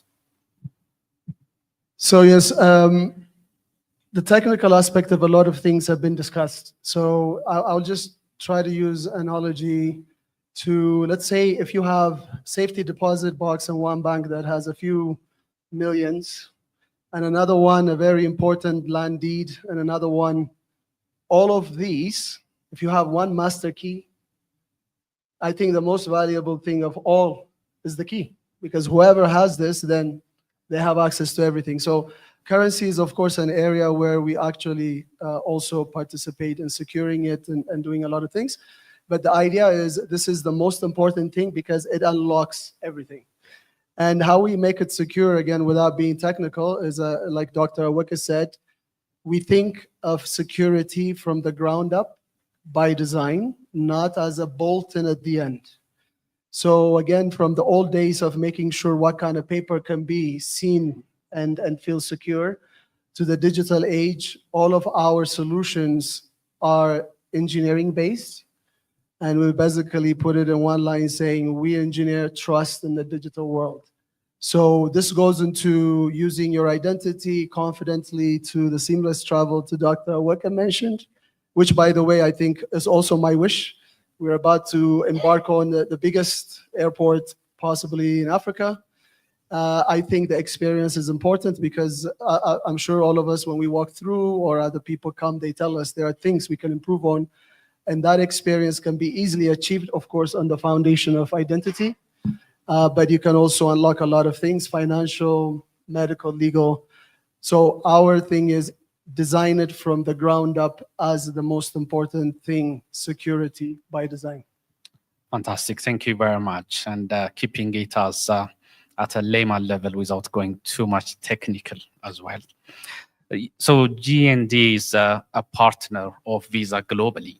And you have your tokenization technology working with Visa's infrastructure. So can you tell us how that works? And also, what does it mean to create that safe and frictionless payment in Ethiopia? Sure. So I'm not sure if Yared is informed. Maybe he is now. GND is one of the global preferred partners by Visa.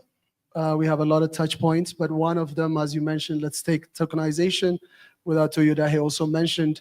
In simple layman terms, what it means is instead of my physical identifier being available digitally as this information floats around, you replace it with something, but that something is really connected to a real thing. And if that something is somehow compromised along the way, nobody has access. So you can program it to expire. It is for one vendor, one token. And Visa has a token server because they are the ones who are creating the real thing, and they are the ones to issue this dummy replacement. But after that, we provision it through the entire ecosystem, making sure it's secure, it's programmed in such a way if you lose your card, what happens? If you're trying to save it on Amazon and Amazon has a breach, what happens? So all of these things throughout the entire life cycle, we manage those tokens. So that could be from Visa, of course, that's Visa, but it could be from any identity source. And our job is to make sure that once it's issued, it's used for multiple things, it's managed throughout its life, and it's absolutely secure. Fantastic. Thank you very much. And we were talking about FIDA wallet, so whether it is a mobile money or a bank wallet or a tokenized wallet, how does GND ensure that wallets are secure and inclusive, and also especially for the unbanked on last mile? So how do you ensure that those wallets, whatever form they are secure?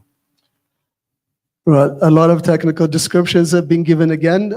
We are one of those people that could do security of wallets, but a wallet, we call it digital, but it's literally, you can imagine it's a physical thing. So what goes in there has to be properly put in. For example, if it's a tokenized format of something, You make sure that if today, if you use Apple Pay and you try to add a physical card, there is a bit of a verification that happens. But after that, as long as you have the phone, even if you don't have the physical card, you can actually lose the physical card and replace it, and the token remains. So that security where the token remains on the wallet safely is something we do, as well as if from creation, like Dr. Awaka said. The good thing about GND and having done this for hundreds of years or 170 years, they have built a portfolio where this can be done as one go from end to end. But there are a lot of players that do bits and pieces. Securing a wallet is, again, a technology a lot of people have. We make sure the life cycle and the digital tokens and other things that are in the wallet remain, secure and also interoperable. Yeah, you just mentioned about interoperability. A lot of financial services in Africa are siloed. Even mobile money wallets, they don't talk to each other. Right now, the industries are slowly creating some sort of interoperability, and Africa is now moving into a single market access through the Continental Free Trade Agreement. But there is a big issue about interoperability. So what does true interoperability look like for you as GD, and how do you make that interoperability happen across the market you're operating in? I think that's a very good question. And again, let me use a layman expression. So think of it, a very valuable thing is given to us. So it could be from the FIDA system, it could be from Visa tokenization. Once we receive it and we have custody of this, we make sure that the way we store it is consumed by everyone, regardless of this different rails or styles that they build the wallet. And we have actually a very specific system set up for this, what we call the general, let's say, e-payment translator. So ideally, again, to start from design to make sure there is one standard across the country for interoperability, that's the best way. But if we don't start from that, we can create a layer where all the additional consumers coming to that layer can understand the same information in their own way. Not the best preferred, but it's doable. Fantastic. Thank you very much. In the previous panel, we were talking about what is 1 out of 10 wish list that the panelists have when it comes to digital identity. In your view, I'm not facing from the business's point of view, but as individuals holding a digital identity, how do you think that what will change, say, in 5 years, how people use identity as a digital asset? So I think first for me, when we make something digital, the most important thing is convenience. We mentioned several times, if you have to go do something physically and take 2 days, if we make it digital and still take 2 days, what's the point?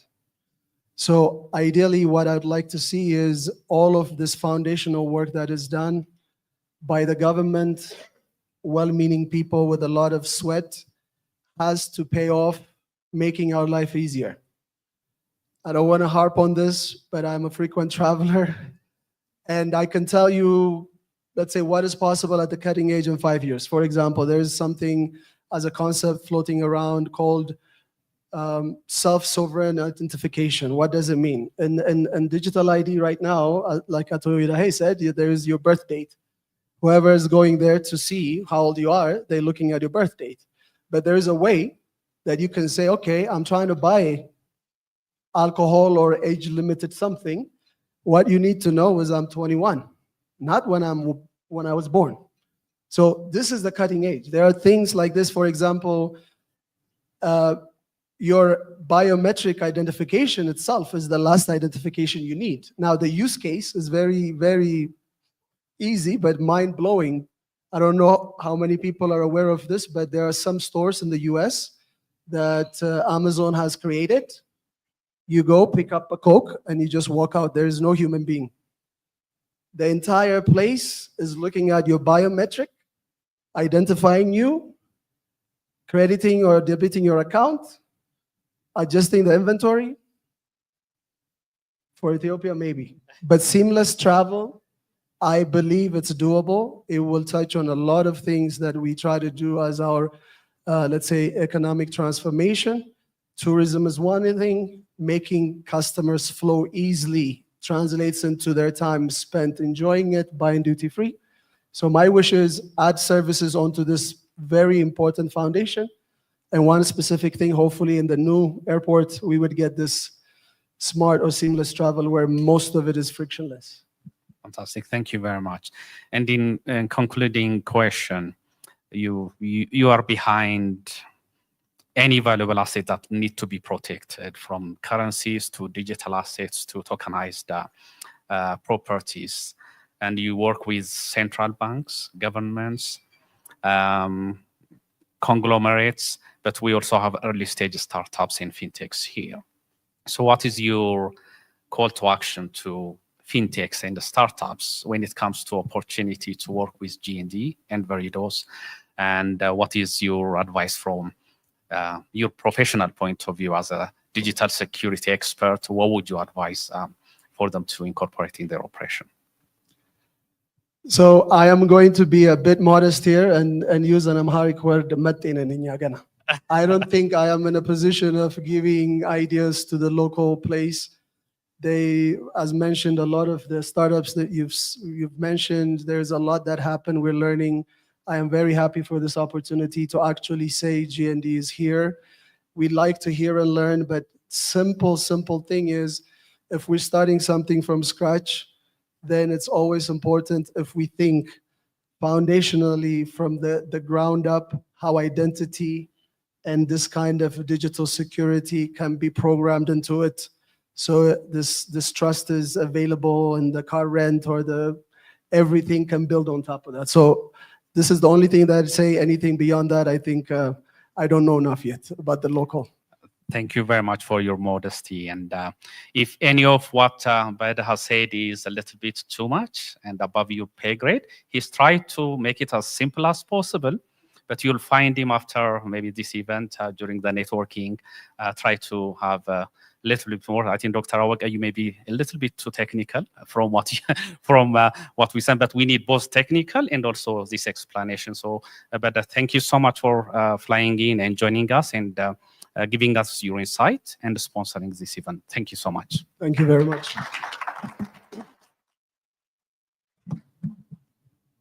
Thank you so much, Zacharias and Atobede. For the next session, can I please invite Wizaro Mekdes Mesgabu, Principal at Mekdes and Associates, to the stage? Yes. Oh. You have four. Okay. All right, I'll let you invite the panelists to the stage. Okay. Can I invite the panels, please? I think you know who you are. I may call out your names. Yes, the three of you. Oh, you're right.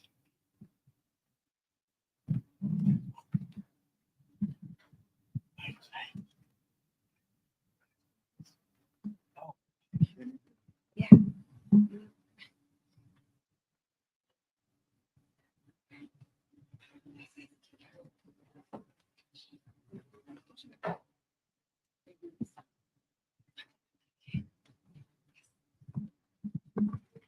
Okay, good afternoon or evening, everyone. It's early evening now. We've saved the best for last, I guess. I know I'm conscious that we're running a bit behind schedule, so we won't keep you for too long. My name is Mekdes Mesgabu. I am the founder and principal of Mekdes and Associates, which is a legal service provider in Ethiopia.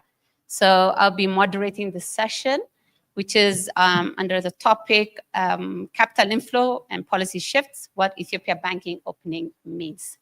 So I'm going to invite our distinguished speakers to introduce themselves first, and then we'll go straight to question and answer. So we're going to have 2 rounds of questions. I'm going to go 1 round for each speaker and a second round, and then I'm going to open the floor for any questions that the audience may have. So let me start from there.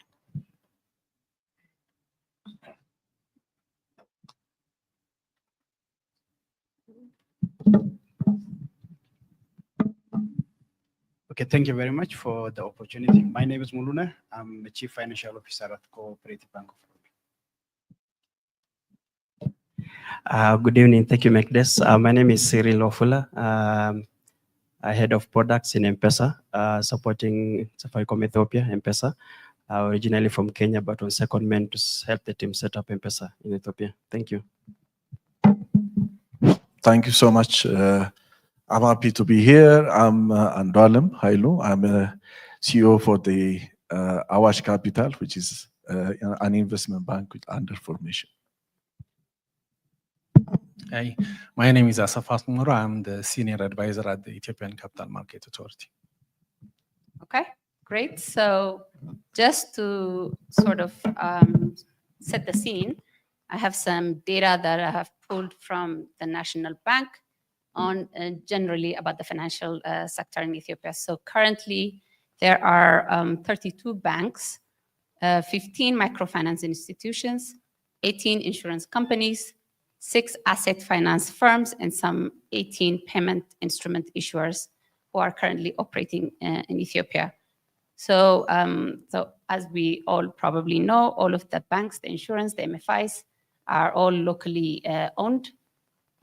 There are no foreign players in the sector, and this is going to change very soon. We had this year a landmark legislation that was passed, the Banking Business Proclamation, that essentially opened up the banking sector to foreign participation for the first time in more than 50 years. So, and then the National Bank has also issued a new directive, an implementing directive that sets the compliance requirements and the licensing requirements for foreign banks to come in. And this reform is not an isolated reform. As we know, since 2019, Ethiopia has been going through a sort of a liberalization trajectory, which saw the introduction of a new private telecom operator, Safaricom Ethiopia. We saw the introduction of a capital markets regulatory framework, the launching of the Ethiopian Security Exchange, and then the licensing of investment banks, investment advisory services, brokerages, and etc. So a lot has been happening. But today we're going to be zooming in on the banking liberalization. And it's great that we have speakers. We have 2 bankers, 1 telecom mobile money operator, and 1 regulator to sort of share their insights with us. So let me start with the bankers. Ato Mulune, if I may start with you, how do you see the liberalization of the banking sector as a local bank? What opportunities do you see? Do you see competition coming in, or do you see an opportunity for partnership? Thank you for the question. Actually, as you've said, the Ethiopian financial sector has become open for foreigners after 50 years, and this brings both opportunities and challenge for local banks as well. Actually, I would say more of opportunity than challenge. I am saying more of opportunity than challenge because the Ethiopian banking industry is still not to the level of its maturity. So it needs some flavor, some new fresh air that can ignite the current move that's been happening in the economy. So the opening up of this financial sector and the possible likely happening of seeing foreign banks in Ethiopian markets will bring some additional values for that in terms of being innovative. Usually competition brings in innovation, as everybody of us now. Putting one additional competitor into the economy would possibly add further competition, and this will result in innovation as well. We are also expecting some high level of expertise as well. As I've already said, we are not to the level of our maturity. So to get the financial sector more matured, it has to be more knowledgeable, and there has to be a knowledge flow, which we are expecting actually, along with the coming up of foreign banks. Capital flow is also another potential that we are seeing. So at the early stage, we are pursuing collaboration, partnership, and co-optations mind competition as well as cooperation at the early stage, and later on maybe the tougher part, which is competition, may come in. But at the early stage, we are looking for cooperation and partnership than competition. Dr. Andoalam, let me come back to you. Also, as a banker, I know you're the inaugural CEO of Awash Capital, which is the investment banking arm of Awash Bank, but you also have a long history in the banking industry, having served as senior leadership positions in different banks. So let me pose the same question that I did to Ato Muluna, whether you see any opportunities with foreign banks coming in and sort of impacting the local banking industry. And then secondly, as well, if you can touch upon any opportunities that you see within the capital market ecosystem and in the investment banking sector in general. Okay, thank you so much. When we are talking about the Ethiopian financial sector, specifically to the banking sector, I can say that it's the right time for the foreign banks and the foreign players to come in. Maybe some of us maybe argue that we are late to make it happen, but for me, it's the right time, because I can say that Ethiopian banking system, especially for having the private players, it is only about 30 years since the introduction of the opening up of the financial sector to private entities. After it was paused for 17 years. So imagine we were talking about companies like GND, which lasts for the last 170 years. But our private banking history is almost only 30 years. So this is the right time for the introduction of the foreign entities to come into the financial sector to have their role. Okay, in that case, I can say that they have different roles. Some of them, my colleague Mulena has rightly mentioned. Just to top up some additional points, afterwards, we are expecting foreign banks to come in different forms, in different entities, like as a subsidiary or taking some equity in the existing banks, or opening up a branch, or opening a representative office. In any modalities that are coming in, they have a very good opportunity for the country. In addition to what has been said by Mulune, there is also a possibility of bringing in their affiliated institutions. For example, if Citibank is coming to the Ethiopian market, it is easy to say that those big entities who are working in US and in the West, who are with Citibank, they will have some sort of confidence to come into the Ethiopian market and to invest or to get financial services. In addition to that, the technological transfer that we are anticipating is also very crucial. I mean, as I said, we are practicing private banking only for the last 30 years. We are lagging behind the state of the art and the state of practice, which is implemented in the world class. So we'll get additional practices, additional technologies from outside. And just to add more from the perspective of the investment banking and capital market, of course, it is that one is a totally new animal for the Ethiopian market. So we are expecting a lot from the foreign entities to bring into the Ethiopian market so that we can learn, we can adopt, we can grow together. So in the nutshell, I can say all in all, to have the foreign entities, foreign banks, foreign financial players in the Ethiopian market is an advantage and an opportunity for the country. Great. That's a great sense of enthusiasm and optimism from the local banks. Atasafa, let me come to you from the perspective of capital markets. You have been involved with the development of the capital market system from the very early stages, way when it was just an idea, and then when a project office was set up within the National Bank to sort of, create the systems and the frameworks for capital markets to flourish in Ethiopia. So now we are here. We have a regulator. We have the exchange that is up and running. So just walk us through sort of your outlook and the opportunities that you see with the foreign, with the banking sector opening up for foreign players, and how is ECMA sort of getting ready for that new venture? Thank you.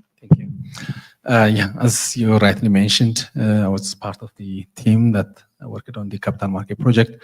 So over the past 6 years, literally since the start of the homegrown economic reform program, we've been developing the foundations for a viable capital market in Ethiopia. So the legal foundations, the proclamation, the key institutions like the regulator, the infrastructure like the exchange, the central securities depository, they're all in place. So where we are right now is we have also new investment banks from our domestic banks getting licensed.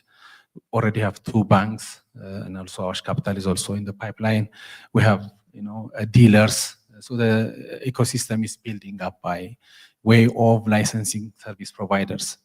But the work on capital market development is a long-term project. It's a long-term process. Usually people ask me, when is the capital market going to be like visible for everyone? That means, I think, when you look at other markets like in Europe or the US, there are exchanges displaying the active trading of securities in their markets. So that's what people call. But we are gradually building all the foundations that take us to that stage. But at each milestone, we have achieved quite a lot. Right now, we have about 2 companies already listed in the exchange. So also, the government securities, the Ethiopian government securities, also the treasury bill is also being listed. So, these products, the diversity of this product, both equities, corporate bond, and also government securities, when they are listed, when they are actively traded, will be moving to the next stage. So in terms of, giving, the Ethiopian public a hope, why we needed capital market, what does it do for us? All of us in one way or another, can benefit, from the, active and functioning capital market, because as we see in other markets, most pension funds who hold, the monies collected from pension, pension contributors is being managed in capital markets. So in the coming years, our pension funds, the money that is collected at the pension fund, can also be, we can make good use of that fund, and then all of us will have an opportunity to open investment account with licensed brokers to buy and sell securities. Also, government, they have just mentioned earlier the big $10 billion airport project like this, can only be financed through the vehicle of capital market. So banks they're not able to finance projects like this in Ethiopia. And so in the future, we'll have a lot of projects which can only be financed by the vehicle of capital market. So yeah, so there's a lot that capital market can offer. As a regulator, the Ethiopian Capital Market Authority has 4 mandates.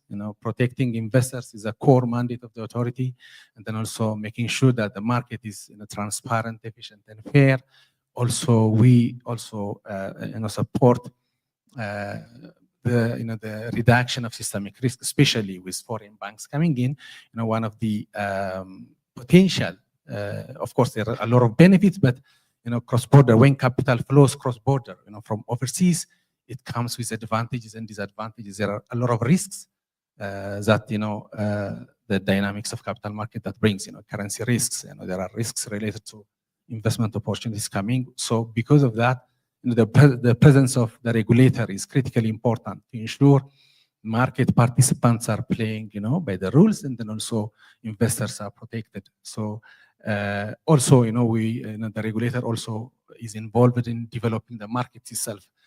We have currently an IPO clinic where we say we wanted to support the companies to come to the market and raise capital. So for that, because we do not have all the the market intermediaries in place, we are supporting the market by preparing potential companies to get access to the public market. We have already done this work for 5 SOEs, including the Ethiopian Insurance Shipping Lines and others. Now, this year, we are going to make call for application for about 10 private sector companies, both growth stage and mature companies, to come to the authority to get these services so that they can be ready for raising capital from public market. So I think, yeah. All right, thank you very much. Cyril, let me come to you. Safaricom Ethiopia currently has 10 million customers, and M-Pesa, which was launched 2 years ago, has 2 million or more than 2 million users, active users. So how do you see the coming of international banks and the opening of the capital markets when in the operations of M-Pesa? Oh, thank you, Mekdes. Yes, indeed. We just celebrated the other day, biggest milestone of achieving 10 million customers, which is no mean feat. And I think in celebration of that, what our CEO was doing was actually rewarding our partners. We had over 200 partners who are being awarded that day, which includes dealers, agencies, banks, financial institutions. So it points to how partnerships really help. And it's actually, we've been able to reach here because of the value of partnerships, working with other partners. We also awarded customers the other day an incentive just to celebrate and appreciate them for being with us for all this particular time. On to your first question regarding the incoming of the banks, external and international banks. We don't know which banks are coming, but otherwise, how I look at it is obviously they're going to partner with local banks, subsidiaries, but most of these banks are coming from established markets where they already worked with mobile money before. So they're familiar with things of integrations, how to integrate with mobile money. So they are probably a bit advanced in terms of efficiencies, operational efficiencies, financial efficiencies. So we see that as a value add to us in terms of time turning around, product go-to-market, and such like things. In terms of the last part, how we look at opportunities or key learnings that I can be able to share with them. Like I'd mentioned before, partnerships is very critical. You can't work in a silo. I think from the previous presentation and the previous panel, you've been able to see GND, there's Fider Pass, there's Coop Bank. So basically, when they're coming in, I would want to advise them that partnership is critical for you to be able to grow, work with others. It helps you accelerate a lot. One of the other key learnings that I can share with them is that localization is very important. Ethiopia is a type of market that requires a tailored approach. You might be coming from a global market, but this is a totally different market with different nuances, customer preferences, different languages. So it's very important that you come in, you target your customers with a very localized products that meets actually their needs. Lastly, I will mention about regulatory, and just to add to his point before, working closely with the regulator is very, very important, and it has really helped us because you'll be able to socialize some of the things that you intend to do. We already are working with NBE, socializing them on things that we intend to do. What this does is that it enables the approval process to be shortened because they're already familiar with what you're doing, and they guide your process because it's a regulated market. So therefore, you have to operate within the confines of the regulation. Yeah, thank you. Great, thank you. Let me just pose one round of questions. If our audience members have any questions in mind, get prepared. I will give you opportunity after this round. So we talked a lot about opportunities. So I'd like to pose some, questions around challenges and risks and anticipation. Both banking for foreign investors and the capital markets are new territory for the country, and we're going to be experimenting a lot. So what challenges or risks that you would anticipate as we move ahead in this journey? Atasafa, let me start with you. Given that you have an experience in working in Western countries with a very advanced and mature capital markets, where do you see where we are now and where other countries are, and what are the challenges that we're likely to face? Okay, so yeah, I think there are a lot of opportunities and risks associated with any investment, be it domestic or even coming from abroad. So in terms of risks, the challenge that we have is the ecosystem. The whole ecosystem is at the early stage of understanding the whole dynamics of banking sector reform, capital market. These are like both big events are happening at the same time. The banking sector reform, as you have seen from the various directives of the National Bank of Ethiopia, events are happening one after the other. So even the whole banking system needs to build the capacity, an institutional capacity, the human capacity, technology. Of course, we've been doing quite a lot in terms of technologies. All these are the gaps that you see. So these are the challenges. We have, what we have, but in order to accommodate, to absorb the shock that will come with banking sector reform in capital market, then we have to invest quite a lot. Of course, we have seen, from the startup to the big mature companies, they are doing quite a lot, but we need to upscale, what we do in the areas of capacity at all levels, technology, institution, human capacity. That is how you can, also cope with, the inflow of, investment. And then there is also opportunity coming from, foreign banks. When they come, usually they bring money, but they also bring technology, knowledge, and then also management and leadership ability. So we can also have, the adaptability to learn, to absorb whatever is coming from. Usually, we see when like foreign banks are coming, people tend to take a back seat, which is not good. It's better to kind of, engage whoever is coming, whether it is an African bank or, European, wherever, learn from them and then work with them. So that's how we can also build our capacity. But there are obvious risks in terms of, for example, capital market. There's currency already with the liberalization of FX. There is an inherent risk in currency risk. So we do not have the ability, the technology, the know-how to manage risks. I think that's an area, that's a challenge that I see. And then also with the new products that are coming into the market, they also, bring some kinds of risk. But risk management is like, you can also benefit by managing. By managing risk, you can make money actually. So it's an area that, all of our banks and then also capital market institutions to understand that. But then in terms of, the Ethiopian Capital Market Authority, for this, we always, try to understand the international best practice in terms of, capital market regulation. We have international standard for that. And then also we look at various jurisdictions as to how they can, cope as to, managing risks and challenges across the board. And then in terms of, cyber technology, other risks, there are also work that we have to do. But one important thing that we are currently doing for protecting our investors is we use technology. The National ID program, for example, we have mandated, all investor accounts to have national ID as a single source of, identifier of particular clients. So that will help us in terms of, protecting investors, and then also in terms of making sure that security trading and transfer security is efficient as well. So yeah, this is that I would say.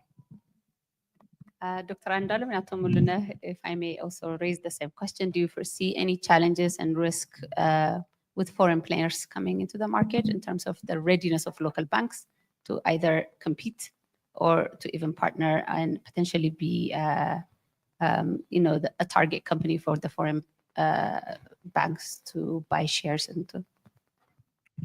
Okay, thank you, Venkatesh. I can frame up my discussion to explain the challenge maybe into 3 points. One, from the regulatory point of view, I can say that there might be some risk which we need to think about and need to address is, in most of the cases, uncertainties in the regulatory area is one of the issues that the investors are frequently raising. We are now seeing a lot of advancement in this area. ECMA, as well as National Bank of Ethiopia, they are trying to maintain their action plans, roadmap. That's very much encouraging, I can say, because if you see, for example, the strategic plan of National Bank of Ethiopia, they are now trying to maintain their timeline and everything. Even in ECMA, in many of the cases, they are trying to maintain their sustainability and, of course, their predictability. That's very crucial. If we fail to maintain that, we will lose the investors' confidence, because in most of the cases they see that the policy environment is so variable, so it is not possible to rely on what the government is deciding on. So that's the most important thing. The second one is, in terms of regulatory framework, is synchronizing the whole reactors. Like, for example, in the banking sector, investment banking somehow governed by ECMA, and of course, National Bank has also a stake. So every stakeholder needs to be aligned, and of course, they have to be in one position.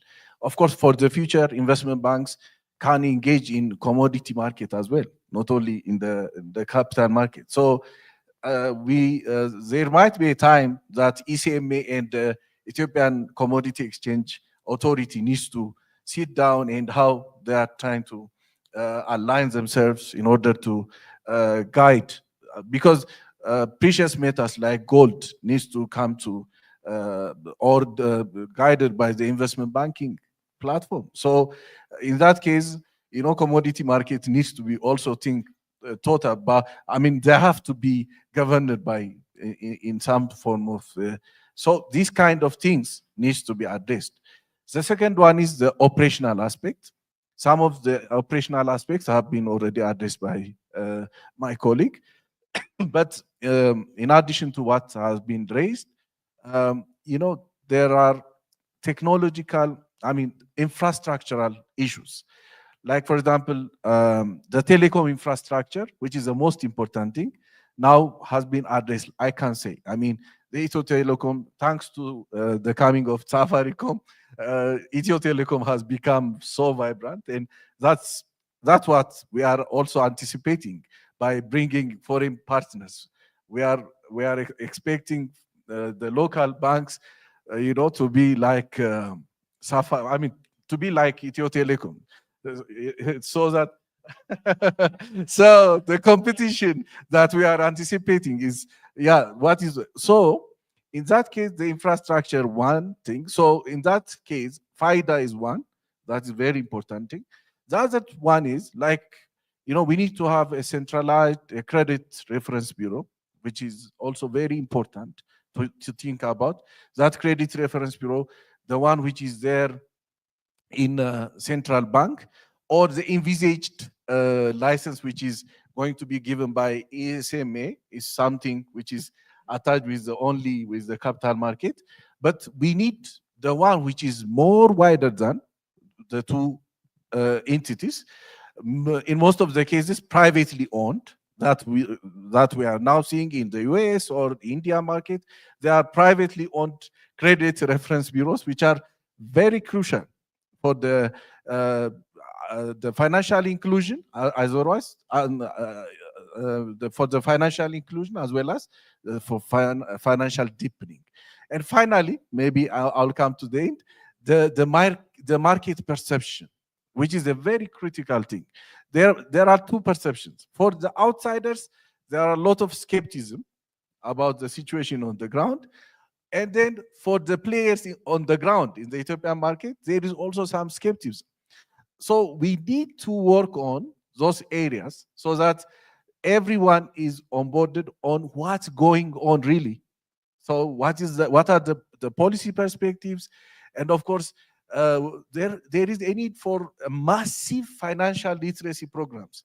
You know, some of my colleagues, even in the news, I was saying that when the capital requirement for opening up an investment bank is 50 million or 100 million, some of the guys who were commenting, they were saying that, in Addis, you know, you can buy a house by 100 million. How honored that an individual can open a bank with 100 million.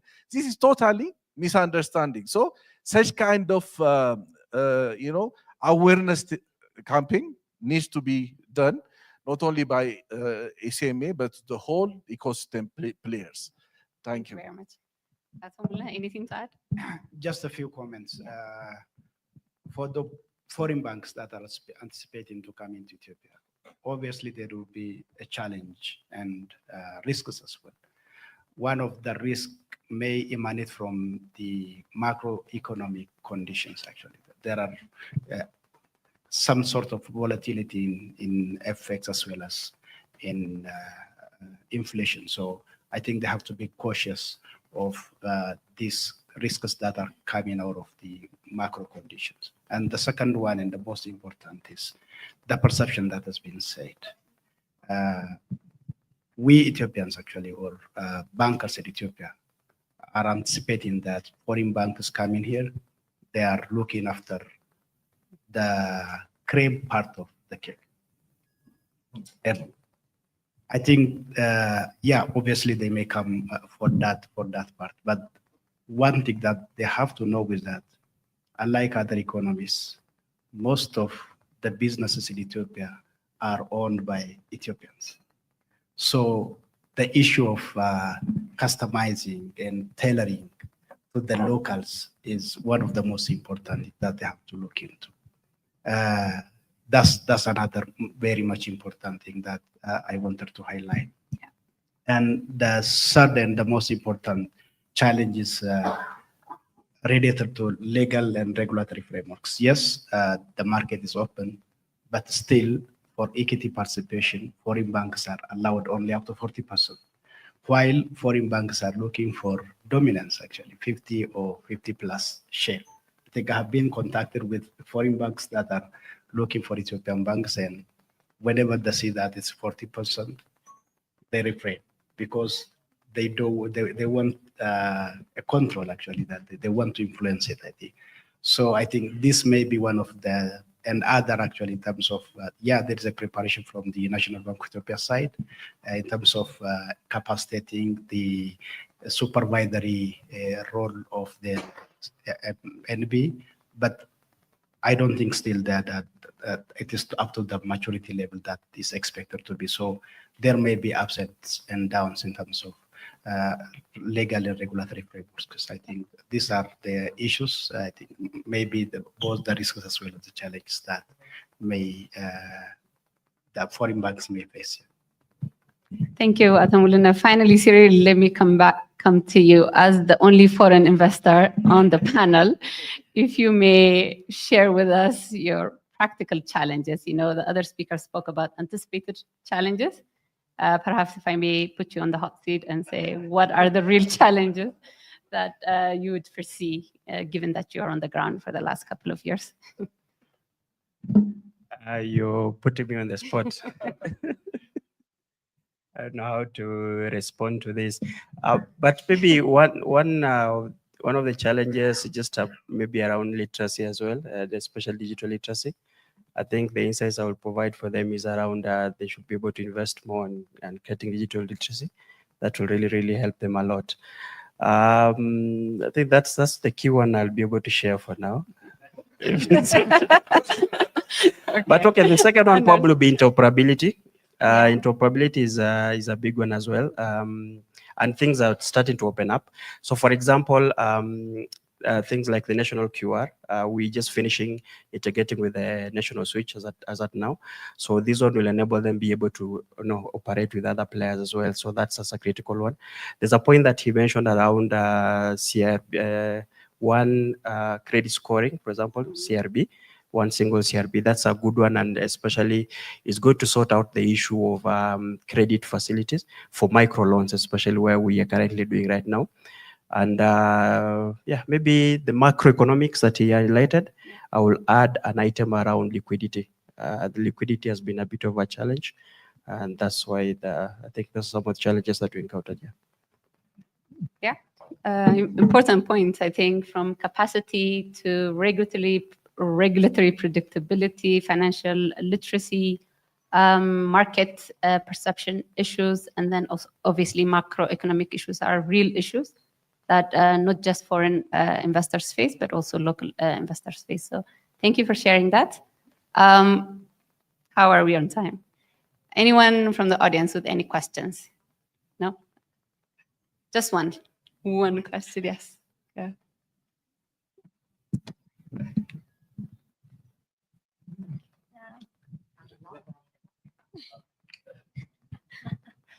Good evening, everyone. Oh my goodness, I feel very famous suddenly, but I need to look at the guys. I need to look at them. Nakedi, I know we're short on time, but I feel like I have one question for each one of these panelists. Okay, they can respond in 30 seconds. There you go. They can answer in 30 seconds. So Asafa was mentioning some very interesting opportunities, right? You're saying access to finance, how the capital markets opening up, SOEs. Like, you know, give us all these nice figures about how big opportunities are there for big organization companies that can listen. My question to you is, what are you thinking about local SMEs? They account for 90% of our enterprises, same sort of employment. So what is the capital market thinking about in terms of ensuring transparency, and that they also have access, they're not saying when it comes to accessing that capital that you have mentioned is going to be visible, you know, to the capital market. For my capital market actors, banks, financial institutions, my question to you is in terms of how do you anticipate to integrate data-driven concepts, innovations when it comes to ensuring credit scoring? This morning, we're having a conversation with Kafia about how they have done significant work when it comes to credit scoring for individuals accessing loans. What's your plan when it comes to thinking about how that would come for early stage up companies, organizations that can be listed or should have access to capital? Safaricom, our excellent example of Africa market, right? Driven, locally innovated. What is your plan when it comes to, I know that you guys have done amazing work in Kenya, and now that you're rolling out across Ethiopia, what's your plan in terms of collaborating with local innovators? This is a FinTech Summit. We're trying to think about how can we connect when it comes to accessing or giving visibility to women-owned enterprises. I'm all about inclusivity and women-led businesses. What is your plan when it comes to working with these people that the Karasen team are gonna identify and fund for us amazingly? What's your plan into working with them? Last but not least, the government, right? In terms of policy, 65% of globally FinTech enterprises have mentioned problem when it comes to credibility of data that they're sourcing as a big challenge. What does the government plan to do in terms of putting clear policy overview of that data utilization? Thank you. Okay, that is quite one for each. There's more? I'm trying to be inclusive. Yeah, okay. I think if you can be as brief as possible to respond, but if it needs more time, you can take it off stage and then respond to Nasreen over there. Please go ahead. Okay, Semi. You know, the capital market that we're trying to build is inclusive. We say, you know, we had like 5-year strategy. You know, in that strategy, we said, you know, we want to build an inclusive, you know, capital market. Inclusive means it has to, you know, look like, you know, the Ethiopia that we know. So women has to be, they have to be included. You know, small and medium scale enterprises have to be included. You know, various phase groups is to be included. So for that, we have a universe of product that would cater to, you know, the various economic segment. But on SMEs, we have two projects currently, the IPO clinic that I mentioned earlier. It is designed to support both growth stage, which are like a company less than 250 million Ethiopia per revenue, which is SMEs would be captured. The definition could vary, but that's a specific segment that we have to support SMEs as an issuer, to access the Ethiopian capital market. Also, we have a regulatory sandbox. So the regulatory sandbox that we run also is actually designed to support innovative small and medium scale enterprises to come to the market. Both, platform providers and then also small issuers to access the public market, to get finance. Crowdfunding, we have last year we put out call for application for innovations to come to this sandbox. There were 32 applications. Out of those, we went through various iterative review. Now we currently have 4 platforms and innovations, about 2 crowdfunding platform, 1 SME REIT, and the other one trade execution platform. So these are innovations that we actually currently supporting, both to support innovation in Ethiopia and then also to allow small companies to access public market to raise money. I think, I could say a lot, but we have in mind SMEs. Also, the Ethiopian Securities Exchange, they have a segment for SME. There is a main market segment, growth segment, and a SME segment that can also cater, for the needs of SMEs. There are a lot of innovative products and services that that the market could offer for SMEs. In terms of data-driven credit scoring, it's a valid question. Thank you for your question. It's very crucial. That's mandatory for the upcoming. In order to address the financial inclusion, that's the most important thing. But there are 2 issues. One, there is an innovation aspect. In terms of innovation, my suggestion for our commercial banks is they are not able to do it by themselves. In any case, they are not in a position to innovate everything. So an issue of collaboration and partnership is very crucial in that aspect. So fintechs are in a better position for innovation. They are supposed to come up with cutting-edge technologies and innovative products and services. So there is a call for action for the commercial banks to collaborate, to partner with fintechs so that they can introduce such kind of, nowadays AI-driven credit scoring mechanisms are there. So we need to apply those things. So in order to implement those things, collaboration and partnership is a very key strategic vehicle. The other thing is the one which I talked about, the Credit Reference Bureau, which is a very, very crucial thing. I think hopefully it will be addressed by the central bank in recent time, because that is also very crucial. Look, imagine you mentioned Kafiya. So Kafiya with in collaboration with commercial bank, they can give some sort of product, but in order to have a clear picture about each individual, we need to have a central database whereby each creditor's or borrower's information is kept, properly analyzed, and availed to ecosystem players. That can be bankers, of course, for the future, even those product and service providers who want to give services on credit basis. They want to have such kind of services. They want to have the credit history of each individual. So in that case, not only the banks or financial service providers, but also any service provider will be in a position to look for such kind of data. So the Credit Reference Bureau is a very, very crucial issue. Thank you.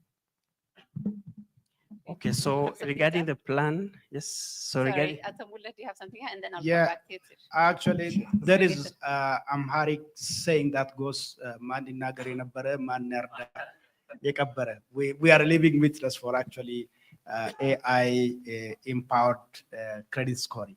We have a product called Michu, we are creating more than 6,000 to 10,000 accounts within a day, loan accounts.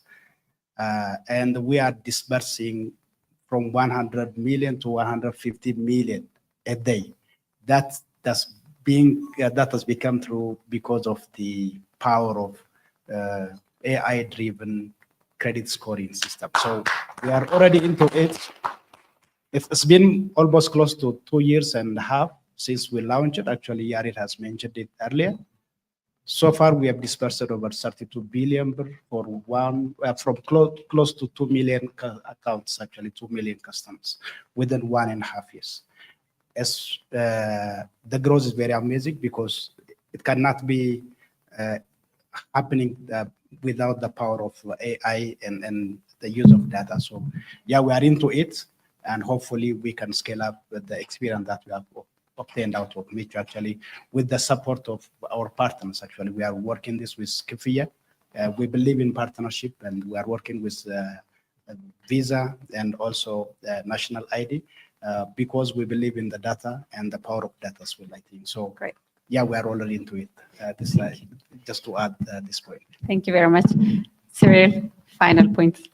On the issue of plans, so we have two capabilities right now that we're using and encouraging innovation with. One is we have mini apps capability on our M-Pesa application, which is basically a super app. So we're encouraging innovators and fintech community to be able to develop solutions, and we avail them on our M-Pesa application. So we have a mini apps capability that we're availing to users to enable them be able to expose their solutions to customers, to our 10 million customers that we currently have. So that's one mini apps capability. We also have a sandbox with open APIs on our M-Pesa developer portal, where users can interact with open APIs, develop solutions to collect or send money to individuals. And we've been having forums with innovation hubs, the latest one being at Mekelle University with students. We've done a couple of them in Addis Ababa. And we started with only open APIs, but right now we also have software development kits, which are famously called SDKs, which are available on our developer portal. All these were actually developed by different people. So we had a challenge, an SDK challenge. We were giving each person who develops a kit around the APIs 50,000. So we had so many winners, and the current SDKs that you'll find them on our developer portal were actually done by individuals, different people, university students. So that's how we encouraging innovation. Yeah. Okay, and that is a wrap. Please join me in, sorry, we're out of time. But you can speak you can ask the speakers any question off stage, but thank you. Please join me in really thanking our great speaker. And thank you for the audience for staying with us and enjoy the reception. Thank you.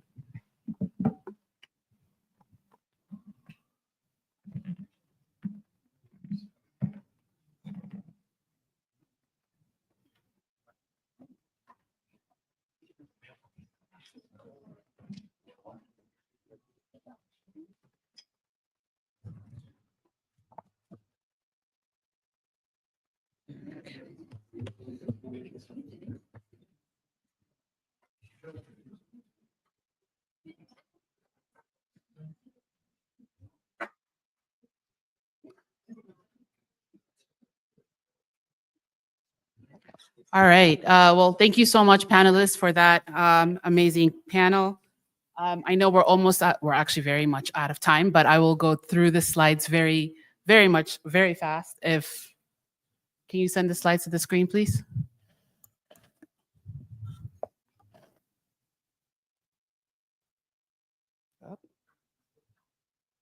All righty. Okay, so earlier I didn't get a chance to introduce myself, but my name is Manahat Thomas. We have been with the Africa Fintech Summit since its inception through Flawless Events. So I'm the lead event producer there. After that amazing conversation on financial inclusion and financial information, I don't think the summit information is going to be as relevant, but I wanted to just quickly go through what our plan is for Accra. With the Africa Fintech Summit, we've gone, we usually go north, south, east, west, and we try to have more of a Pan-African approach. And in each destination, we have raised a lot of capital, and we have over 20 to 25 Alpha Pitch Expo winners every year between host African nation and the Washington, D.C. Spring Summits. For Accra, our approach is a little bit more comprehensive. If you're thinking about financial technology, it is a subset of technology, but it is also an enabler in every industry. So with that respect, we have opened up our platforms to a lot more diverse sectors. So we will be joined by the creative sector, the health sector, the education sector, in addition to the financial sectors like banking and regulatory sectors. We anticipate about a $5.8 million of economic impact directly into Accra because our approach is comprehensive. We're looking at that destination completely from a cultural lens, but also financial and human capital lens as well. We have about $6 billion of institutional investor network capital coming to Accra. And if you like more information, we could talk during the networking session. I know people are excited to join the refreshments. What is different with AFTS this year? Like I said, we've opened it up to multiple sectors because breaking down silos and having different conversations of how fintech enables different industries and best practices is a worthwhile conversation and a best practice to adopt. Additionally, we're opening it up to academia to partner with us. So that academia to talent pipeline is going to be there. That conversation with the investors is going to be there. Aspiring founders are also welcome to join. We've also started an expanded masterclass program on day one, which will be taught by industry leaders and thought leaders on day one, followed by inspirational keynotes by thought leaders. One thing that we're doing very different this year, in addition to all of these things, is we're celebrating Africa's fintech ecosystem by hosting an awards gala, and this is going to be the first of many that we're going to be hosting during the Africa Fintech Summit. So the goal here is to award innovation, to award people that are doing incredible work, like we talked about Visa, we talked about G&D in this space. So we will be hosting that during day 3, and we will send more information about the 3-day conference at a later date. And you could also visit the africafintechsummit.com for more information on the summit. Finally, October 8 to 10 is our summit dates. Please join us in Accra, and it will be hosted along with multiple ministries there at the Accra International Conference Center. And if you have any more questions, my name is Manahat, so I'll see you during the networking happy hour. Thank you. And if I can invite Zacharias for closing remarks. Thank you very much, Manahat, not only for really spearheading this event from the preparation to execution point of view, but all our summit across Africa and then the US have been flawlessly managed by the flawless team led by Manahat and Yodahhe. And I'm standing between you and your refreshment. I just want to say thank you. I heard that today there's so many events in Addis, so you had a lot of choices. We respect that you chose to come and spend the night with us. And our speakers, we really appreciate your insight, our moderators, and our sponsors, Visa, Yared, and also GND, and also Veridos, Dr. Aweka and Beda. Thank you so much. Dankshun. And enjoy the rest of the evening, but maybe Yared and so Beda, do you want to say something on behalf of Visa and GND? I know that people want to have their drink and refreshment, but come and say something if you want to, please. Okay. Enjoy your evening.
Welcome to the Africa Fintech Summit.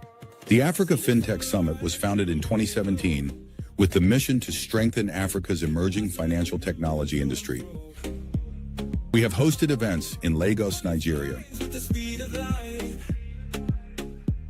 from a smartphone into the night, Addis Ababa, Ethiopia, from Lagos to Accra, Nairobi, Cape Town, mobile money future, we where go down. Cairo, Egypt, Africa rising high, make money in fintech, touch the sky. Washington, D.C., Put the cash it in, no need to wait. From Market Street straight to the gate. Cape Town, South Africa, Innovation runs through everything. In the city streets or rural plain. Lusaka, Zambia, From Lagos to Accra, Nairobi, Cape Town. Mobile money future. Nairobi, Kenya, It's time for Africa rising high. Make money in fintech, touch the sky.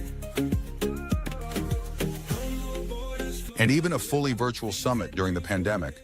As we have grown, so has Africa's fintech industry. In 2025, the journey continues in Ghana. Join us as we gather visionaries, entrepreneurs, and decision makers to shape the future of fintech in Africa.